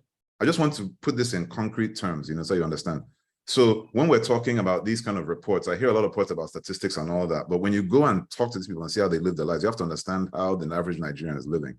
So that fish seller is feeding their family for one night, and the whole family will not eat the whole day until that evening. And what are they actually eating? Is garri and, if they are lucky, and soup, and if they are very lucky, they can add one piece of meat. Normally, they add one small piece of fish inside that. So I just want to put it in a concrete, example. All right. So that person doesn't have collateral. So how do you fund that fish seller to then grow that fish selling business, right? I don't know how you do it without requiring collateral upfront, right? So that's a challenge with some of the collateral options. So my opinion is CBN already has implemented the best collateral in global standing instruction, and the banks just needs to encourage, the banks, and I'm not sure how that whole process is working, but to implement GSI. Once that is done, you can then fund that fish seller with technology-driven credit, which I'll explain in a second, and then have some assurance as a bank that you're going to get that money back. Right? So now how exactly do you do that with technology? Well, the way Migo does it is, again, we go to the telcos, we get all the data on, top-ups and all that. So we know what people are spending on their phone, and then we use AI algorithms to then estimate how much they might be willing to pay. But without a way of recovering, we have to start them out very, very small and see if they pay, because most Nigerians don't like to pay. And I will say that the trick to lending in Nigeria is you start very small. You can start with a little 100 naira, 500 naira. Now for the fish seller, 500 naira can actually help them for that day, to then buy more fish and sell more fish and then make more money, and slowly that can be growing. So people think, what can you do with 500 naira? 500 naira can buy you Indomie and egg if you're hungry. If you're a security man, are eating once a day, like most security men. I don't know if you guys have done security, but a lot of security guys will eat one day once, then normally they eat the next day, but some days they might skip, they might not have enough money. Especially the average security man will make like, let's say 15 to 20K. Okay, in Lagos, not even in the East. Okay, I just want to put all these numbers in people's heads so that they understand exactly what's happening. All right, so every security man makes 15 to 20K, sorry, a month, sorry, 15 to 20K a month, okay? So how much do they have per day to eat? It's still that kind 1K, 750, 1K, you get? So 500 naira to that person can make the difference between eating that day or not eating. And even the food they're eating is not normal food. It's like Indomie, which is not really food, but they can put small sardine or small egg inside it for 500 naira. So, you have to start people off with a very, very, very small amount. Now, the issue is how to collect. So the way that Migo collects today is we just really don't, right? We give them a very small amount, see who will pay back. If you pay back, we raise the amount. If you pay that one back, we raise the amount. So the people that don't pay, we are leaving them 100, 200 naira. If you don't pay the 100 naira, okay, then Migo has done that you're not going to pay, and we ban you from the lending system. Do you get? And so the trick is to choose the amount, the initial amounts, on this called unsecured lending, is to choose the initial amount small enough that the business itself doesn't lose so much money in the beginning. Then when you find those people that are willing to pay, you can now start growing the amounts and you develop a relationship with them. So that's how Migo works, and most of the lenders work in Nigeria. But because we work in the financial inclusion sector, our amounts starting off are very, very, very small. Now, having said that, we have borrowers of our clients that are taking now more than 1 million naira after like 2-3 years. You get? So they're taking loans, they're paying back that, and the loan has been growing. So now they're doing up to 1 million naira, and people have really grown businesses. But that's the way to do lending in Nigeria. So, but the trick to that business is you need both the data and you need the AI system to be able to determine who can pay and who cannot pay. All right. And that's kind of what Migo focuses on, and that's what we offer to the sector, and so so that's kind of my view. And so if you're going to do completely unsecured, know that a lot of those borrowers will not pay. So you give them a small amount, but then you cannot serve more of society, because you can only really, the people who end up paying are still maybe, I don't know what percentage, but some smaller percentage of the initial people that you gave the loan. So what GSI and other security from CBN will do is that those initial people, if they don't pay, they're not going to be able to open not only a wallet, but a bank account in the Nigerian banking system. So they are sure to pay. So all the lenders that are trying to give them money and the banks that are trying to give them money are more assured of their money back, and they're willing to give them more money to grow their business. So that GSI to me is the critical next step in lending in Nigeria. Of course, Migo has built a business serving these clients, or serving these borrowers. But the way we do it is the way that I described. You start very small and grow. But that's the only way you can do it without having any kind of collateral. So my suggestion, I know I'm answering this in a long way, but I wanted you guys to understand how lending works. That's sort of the way to do it today. What Migo is now trying to do after testing our system now for 5 years is, we're trying to now offer, with our partners, offer some kind of scoring or something to the market, so that many more lenders can now use that information to decide how they will lend. But we need to first make sure customer consent, data privacy, all those types of things are really handled well by the people that would then be gaining access to the information. Yeah. So that's how we're looking at it. But for us, the real collateral, the best collateral in Nigeria is GSI. All right. So, okay. Thank you so much for that. I wanted to chip in. Some of our people are looking at solutions that will be deployed in really remote parts of Nigeria, as in far out locations where there is limited internet access, limited telephony services, all that stuff.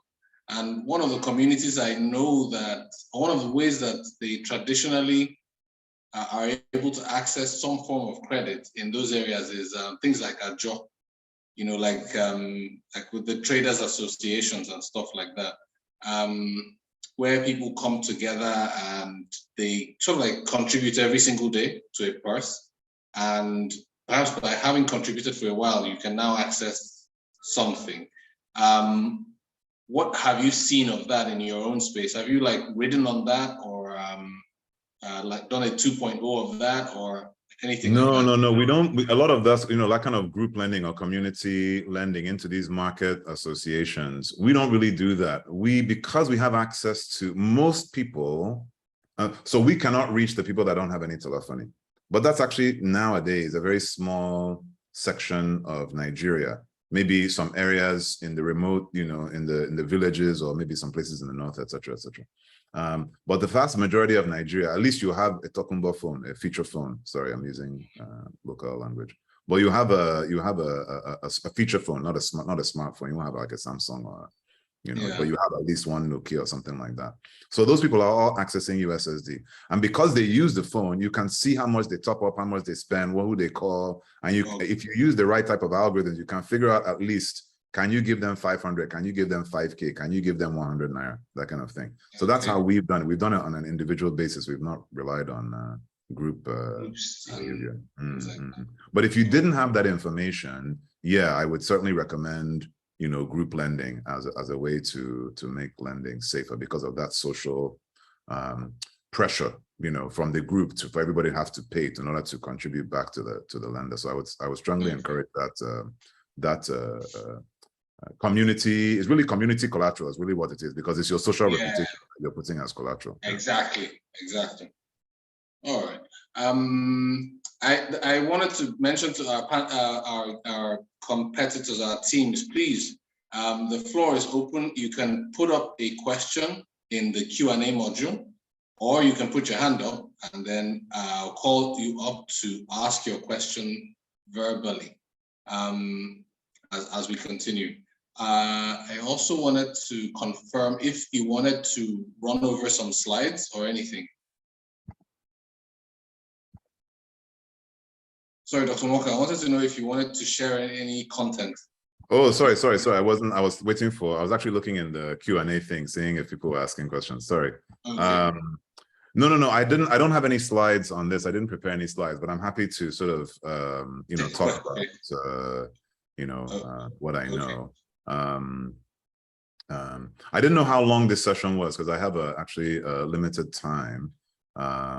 So I apologize for that. I just maybe had a misunderstanding of the length of the session. Time frame. Okay. Yeah, I'm happy to answer any questions from any of the teams. So guys, please, either you raise your hand or you put in a question in the Q&A box. Please, let's hear from you. I was going to say that in one of the sessions, I think that was yesterday, the gentleman from Smedan talked about sort of like profiling, character profiling, so to speak, which is sort of like what you've done basically with technology. And you've been able to just say, okay, you know what? This chap is operating at this level, so I can take a risk that if they spend this much like this or this pattern, we could take a risk to advance them this much. One of the thoughts that came to my mind when he was talking yesterday about the fact that one of the strongest cases to lend or not lend is the individual's character, the principal. If it's an SME, the person behind it, their character. And I was wondering, when it comes to references, you know, people who are borrowing a bit larger amounts, they tend to have to bring some kind of referee or something. In your experience, what has that been like? Has that really proven to help when referees or references come into the picture in a facility, across board generally over the years?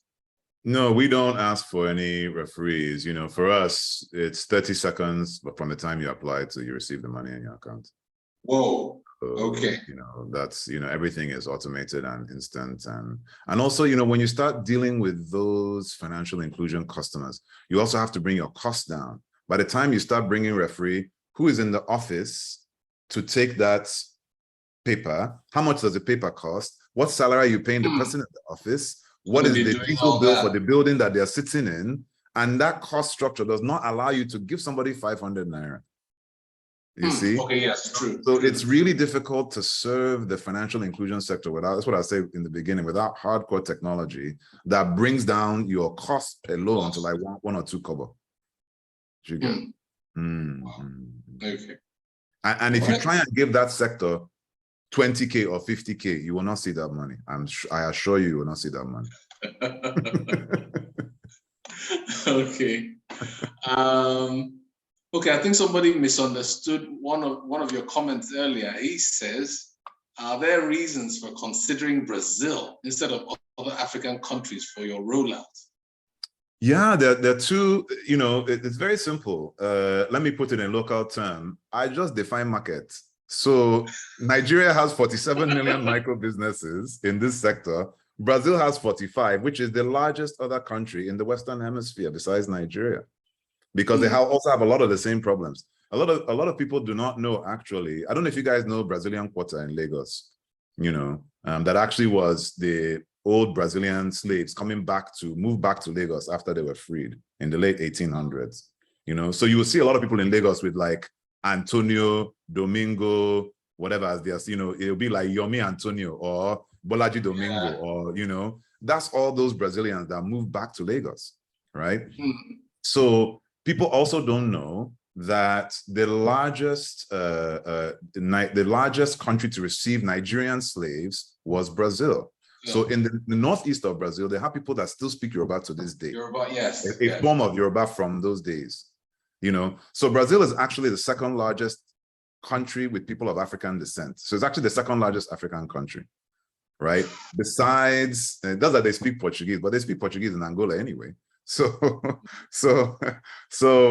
it's just the next largest market. You know, for us, we're just looking for large populations of people that we can help, and Brazil was the natural.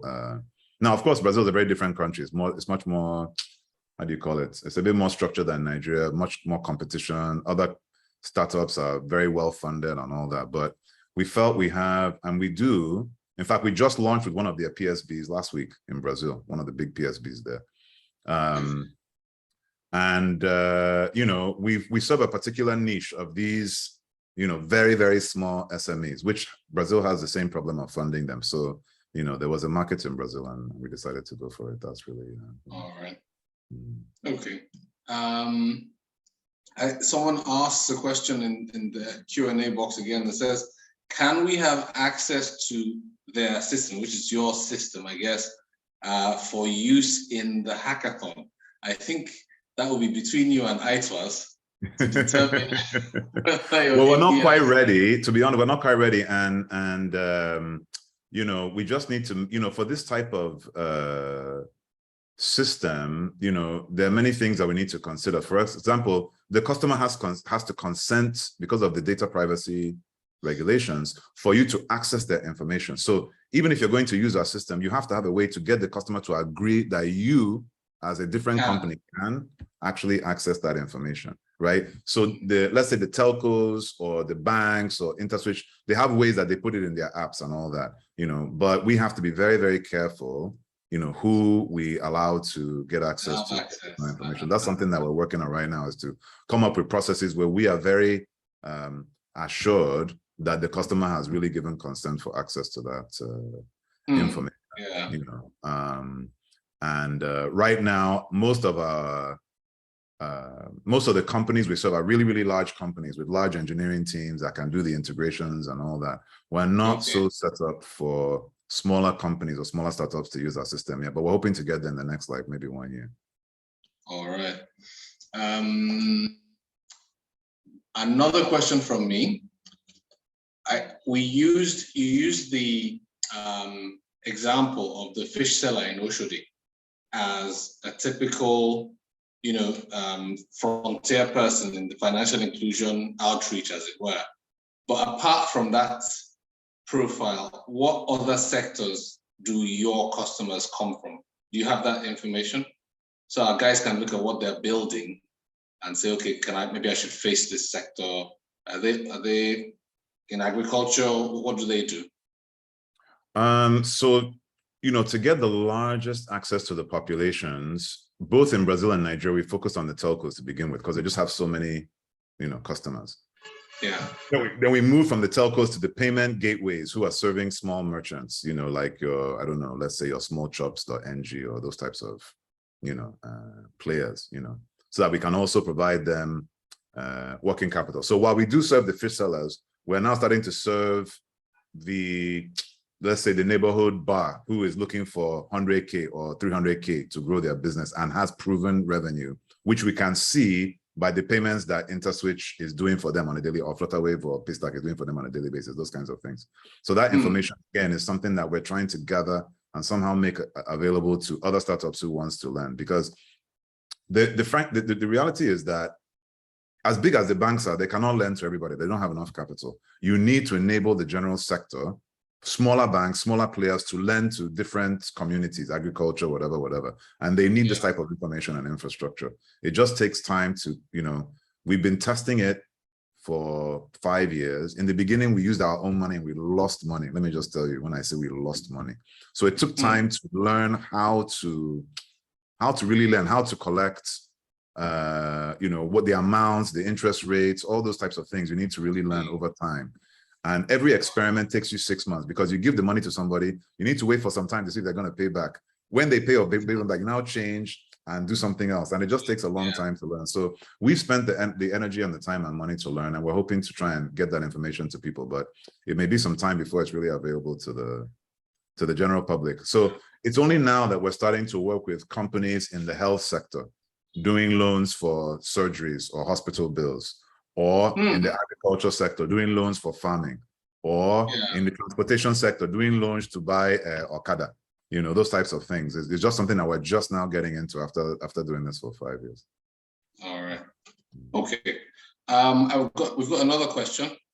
Oluwatobi Babalola says, how much of an influence does telecom data have on the credit scoring system? Well, okay, I think you've spoken to that, but yeah, it's huge. It's huge. Okay, because that's a bedrock of the data used for the consideration. And it's the only place in Nigeria where you can go where almost all the population, you're going to see some level of activity, digital activity, right? Because if you go to the banks, there's only people that have a bank account that you can see.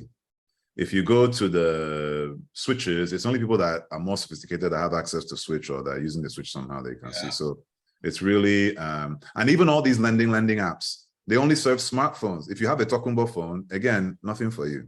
So it's really, if you don't go to the telcos, it's very difficult to really find out any sort of, for this sector, for this financial inclusion sector, it's difficult. Then I wanted to ask, in terms of what you guys have done at Migo, for this low level of lending, this 100 naira, 200 naira, 500 naira thing. Okay, through the telcos, you can identify them, but do you get to have a sense of what they do for a living? No. We don't do all that. It's just numbers, and for me, I don't really care. Like we do have different products. We have like a cash loan where you can get the money into your account or into your wallet. We also have like a buy now, pay later where you can use it to buy airtime, or you can use that's we pay the telcos directly for the airtime, or where you can use it to buy,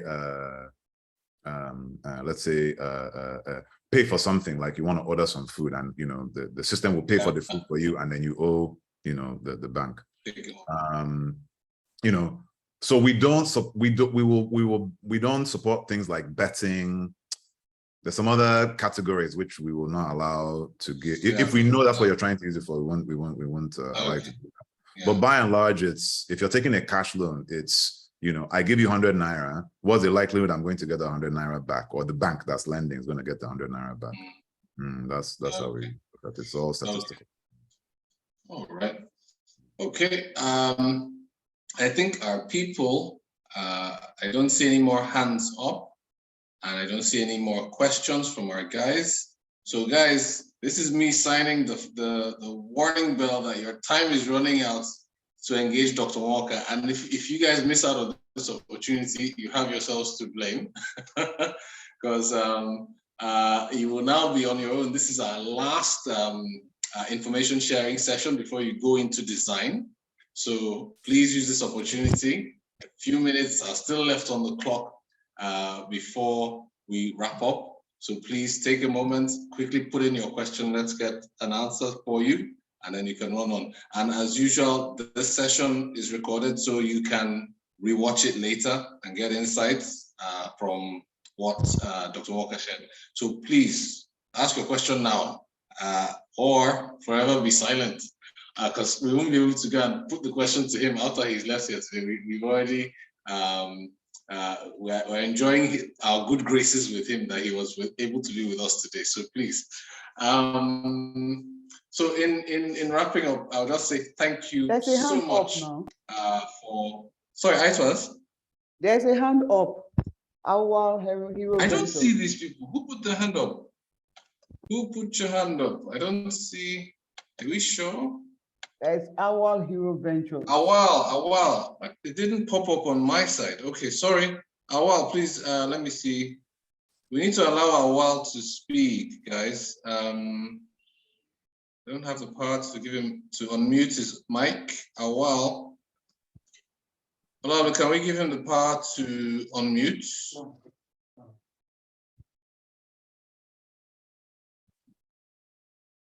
We need to release him to speak. Or Awal, can you go to the... Sorry? He has been enabled to speak. He should go ahead and ask his question. Awal, please go ahead. If you're having... If you're having issues, you can type your question into the Q&A module, please.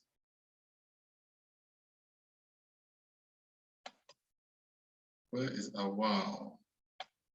I think he's actually even just dropped out. Oh dear. Oh dear, oh dear.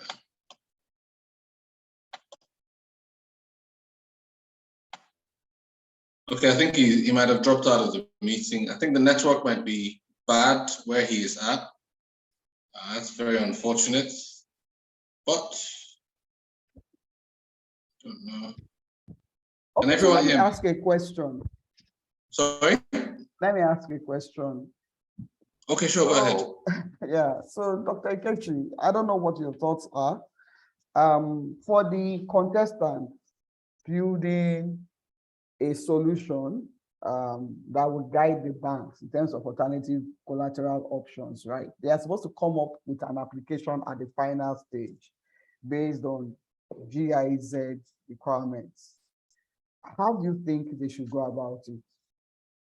You have given some insights already about what you do, the financial inclusion stage. You talked about GSI, Global Standing Instruction, but they are supposed to come up with an application that suggests to the banks, the financial services providers, they are building for the financial services providers, alternative collateral options. And where the focus really will be small and micro businesses or even nano businesses that do not have access to finance. Collateral, I mean, the only forms of collateral I'm aware of, like I said, well, you know, there's many forms of collateral, but the only two ones that I know will work are the social collateral, which people are doing, the group lending, because it's basically your reputation amongst your peers. Like if you go into, I'll just give you an example now. Let's say you go to any market, but let's just take the market, you know, that lucky art market, Jaconde. I don't know if you know, when you go by Fifth Roundabout. Okay, if you go there and try to buy, let's just say try to buy one of those pieces for like 5K. Okay. Now, they have a system within that market. They have a system that, you know, handles their money. They have somebody that can handle payments if the person does not handle digital payments. They have their own internal monetary bank system, you know, so you can use the social pressure in that environment as a collateral. Then the other collateral that I know of is that will work is GSI. I mean, I wish I had a better a better option or a better suggestion for a hackathon where somebody can actually build something that works. But I don't know of any, you know, if the banks are looking for collateral, my answer is GSI. You know, that's how I see it.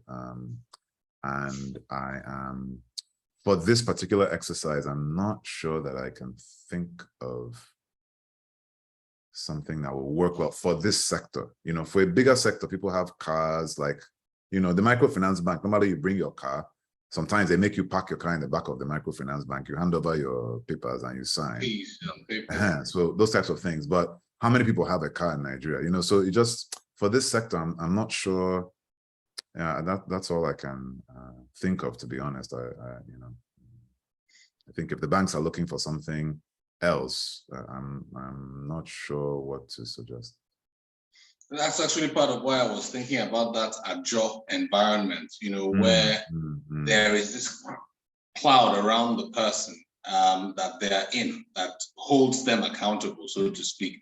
And if someone were able to find or create that cloud for someone who isn't in a market, and you know, by having that number of people surround them, say, I'm aware he's taking this facility, and, you know, put in one or two measures, that could be a way for some other people, literally just simulating that group structure or situation where the person's reputation is, there's an old expression for it, being lending in the midst of, in that community. So there's a crowd surrounding the person. And I'm thinking that's just the general idea, that if someone could replicate that for someone who isn't a trader in a market, in a traders union, there'd be like 10, 20 people.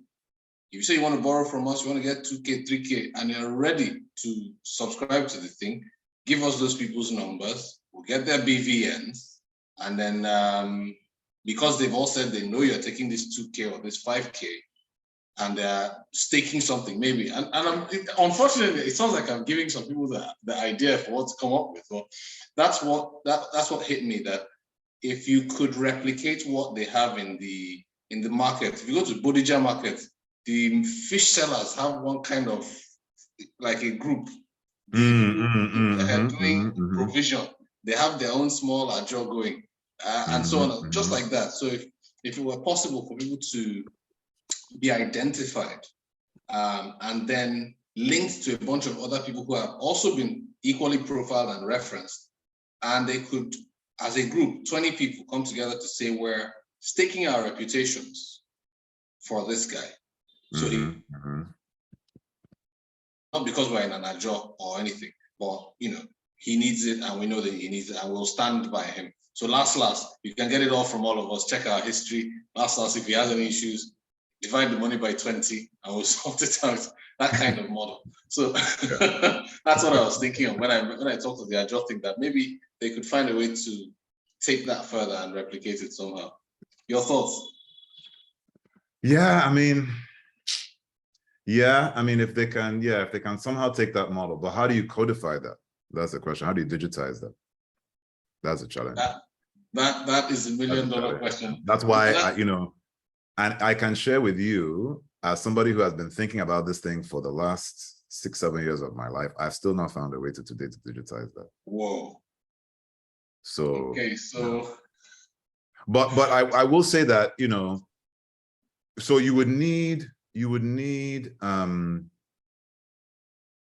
yeah, I don't know how to digitize it. I can go into all the details about why I've had challenges, but it's good. That's why I threw it out there, so the teams can have something else to wrap their minds around, you know.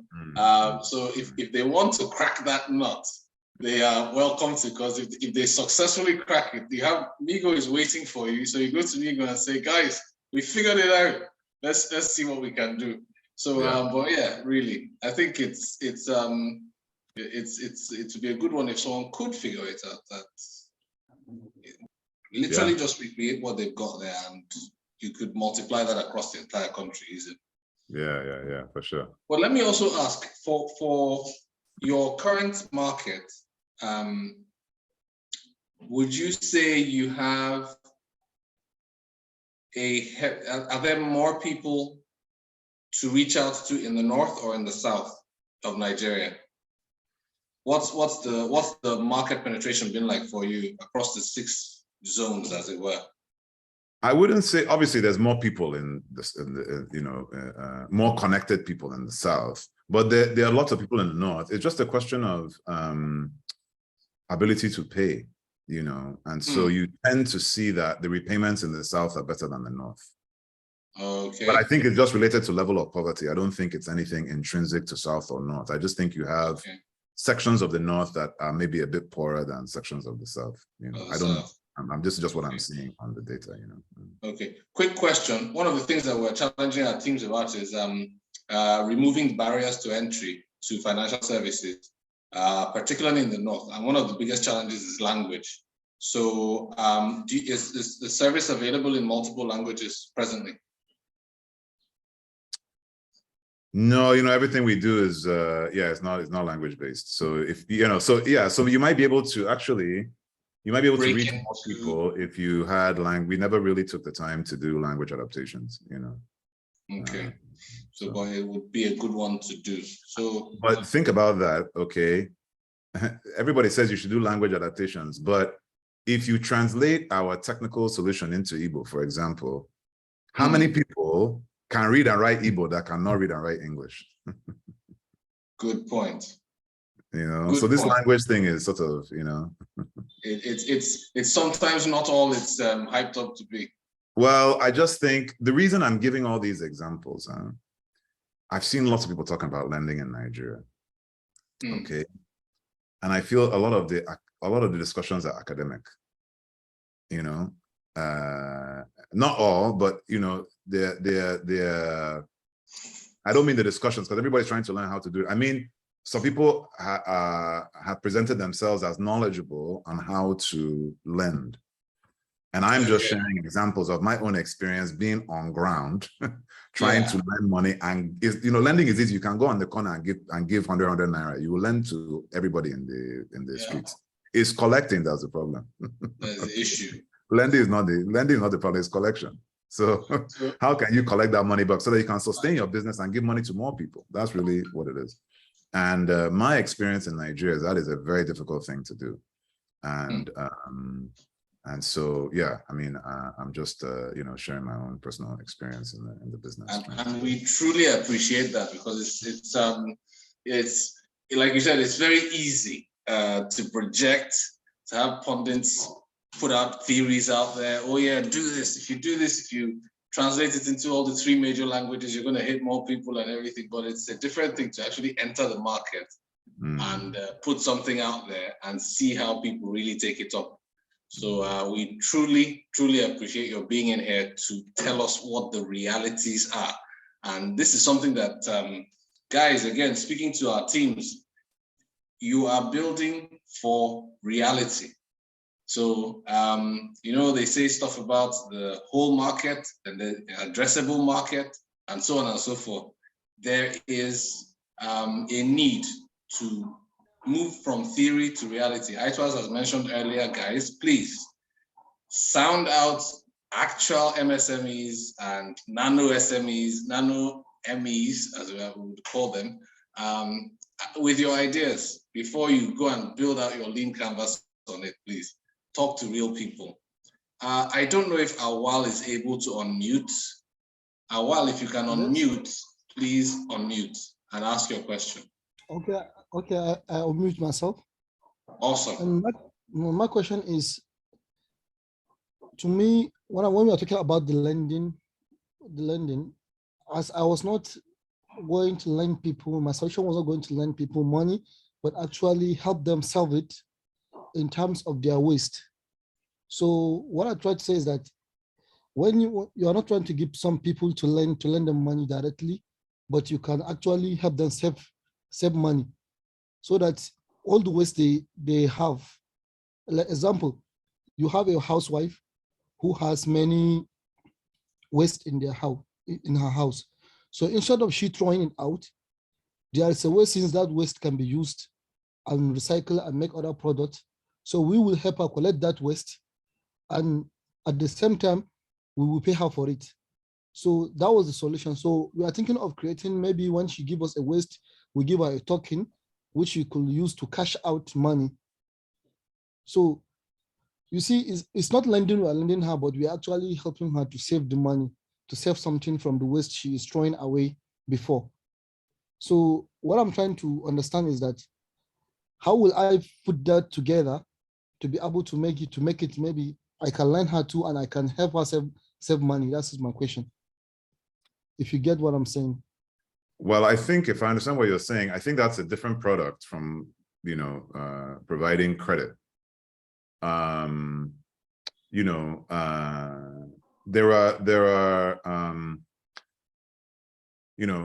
I don't know, those types of situations are also maybe, I don't know exactly how you would build it and scale it so that you have a functioning, because people don't understand, it's not just about making money. It's the fact that your ability to make money ensures that your business continues to grow to actually provide the service to more people. It's not just to carry money and put in your pocket. The business actually needs to make a profit as a technology company. I mean, like Migo. Migo needs to make a profit in order to continue to provide loans to other people. It's not just to carry money and put in our pocket. You get? So your business structure also has to be profitable so that you can continue to serve people. And so you have to do things that are not so complicated, that don't require so many people talking to each other, that are streamlined, that customers will like and accept. And those types of things are always, a challenge. So I would just encourage whatever you're thinking about. What I would encourage all of you to do is simple, do one thing, simple, one thing, and make that one thing, small thing work. If that works, you start another thing. If you try and do something complicated, it's going to be very difficult to actually build something on top of it. Anyway, I apologize. Okay, my next question, ladies and gentlemen, I really have to move on. I have another to take off. Well, I think what you could do is, if you have a further question, you could write it down. Maybe we could look at it later and see if ITWAS can get it across, maybe, and we'll get an answer to it. But unfortunately, our guest has to run. Dr. Walker, thank you so much for your time, for hanging out with us today. It's a pleasure to see you again. I remember that we were in a session some time ago, and you spoke about the different income levels in Nigeria. And that was very, I remember that. And a lot of the slogans that came with each income level. I'll not forget that for a long time. Okay. I'll get at the top, and my children are abroad and all that. Yes, my children are abroad, yes.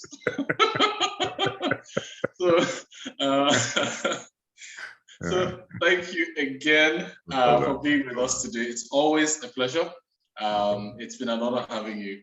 Thank you so much, sir. Thanks, ladies and gentlemen. I hope everyone is okay. All right. Cheers, everyone. All right. Yeah, thank you so much. With that, we are done with today's session.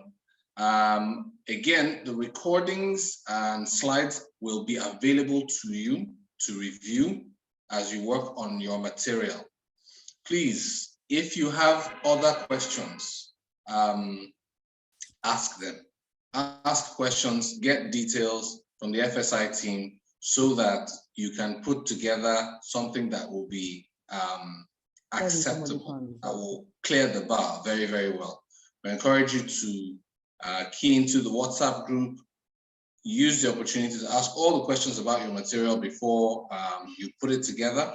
And if you don't understand any of the terms, any of the things, please reach out to the FSI team. They will sort you out, they'll provide you answers.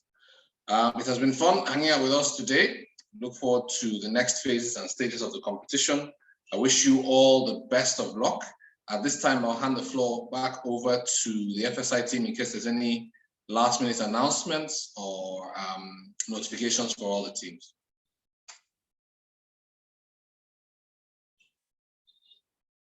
So ITWAS, any word for our people? Yeah, thank you, Derek. So they should go back to their dashboard and check if all their team members have accepted the invites. So the team leads should go back to their profile, their dashboard, and check if all their team members have accepted it. This competition is for a minimum of 2 or a maximum of 5 people. So you cannot be the only one on your team. You're only a team if you have somebody else working with you. We also like them to pay attention to their emails, and the messages will be dropping on the WhatsApp chat going forward. those who have already registered for the challenge and are presently here have an edge over those who will register on the 1st of August. So you can start thinking about the thematic area you want to work on, start asking questions, start talking to people. If you have any challenges, please reach out to us. On Monday, there will be a session on how to use the FinTech Sandbox, the FSI's sandbox. The time will be communicated on the platform and via email as well. I think that's all for us for now. Thank you so much. Right. Back to you. Yeah. So it has been a great time at Breaking Barriers, the EFINA, GIZ, and FSI powered hackathon for Nigerian techpreneurs, coming up with solutions that give Nigerian citizens, SMEs, and nano SMEs the opportunity to access basic financial services. We look forward to seeing what our contestants will come up with in the days ahead. So please keep it locked with us and check out the FSI handles on Instagram, on Facebook, and on YouTube to get more details as the competition progresses, as well as other competitions that the FSI is putting out there as well. So please, it's been my pleasure hosting us and having us in this session today. My name, as always, is Derek Wafo. Thank you for staying with us, and see you next time.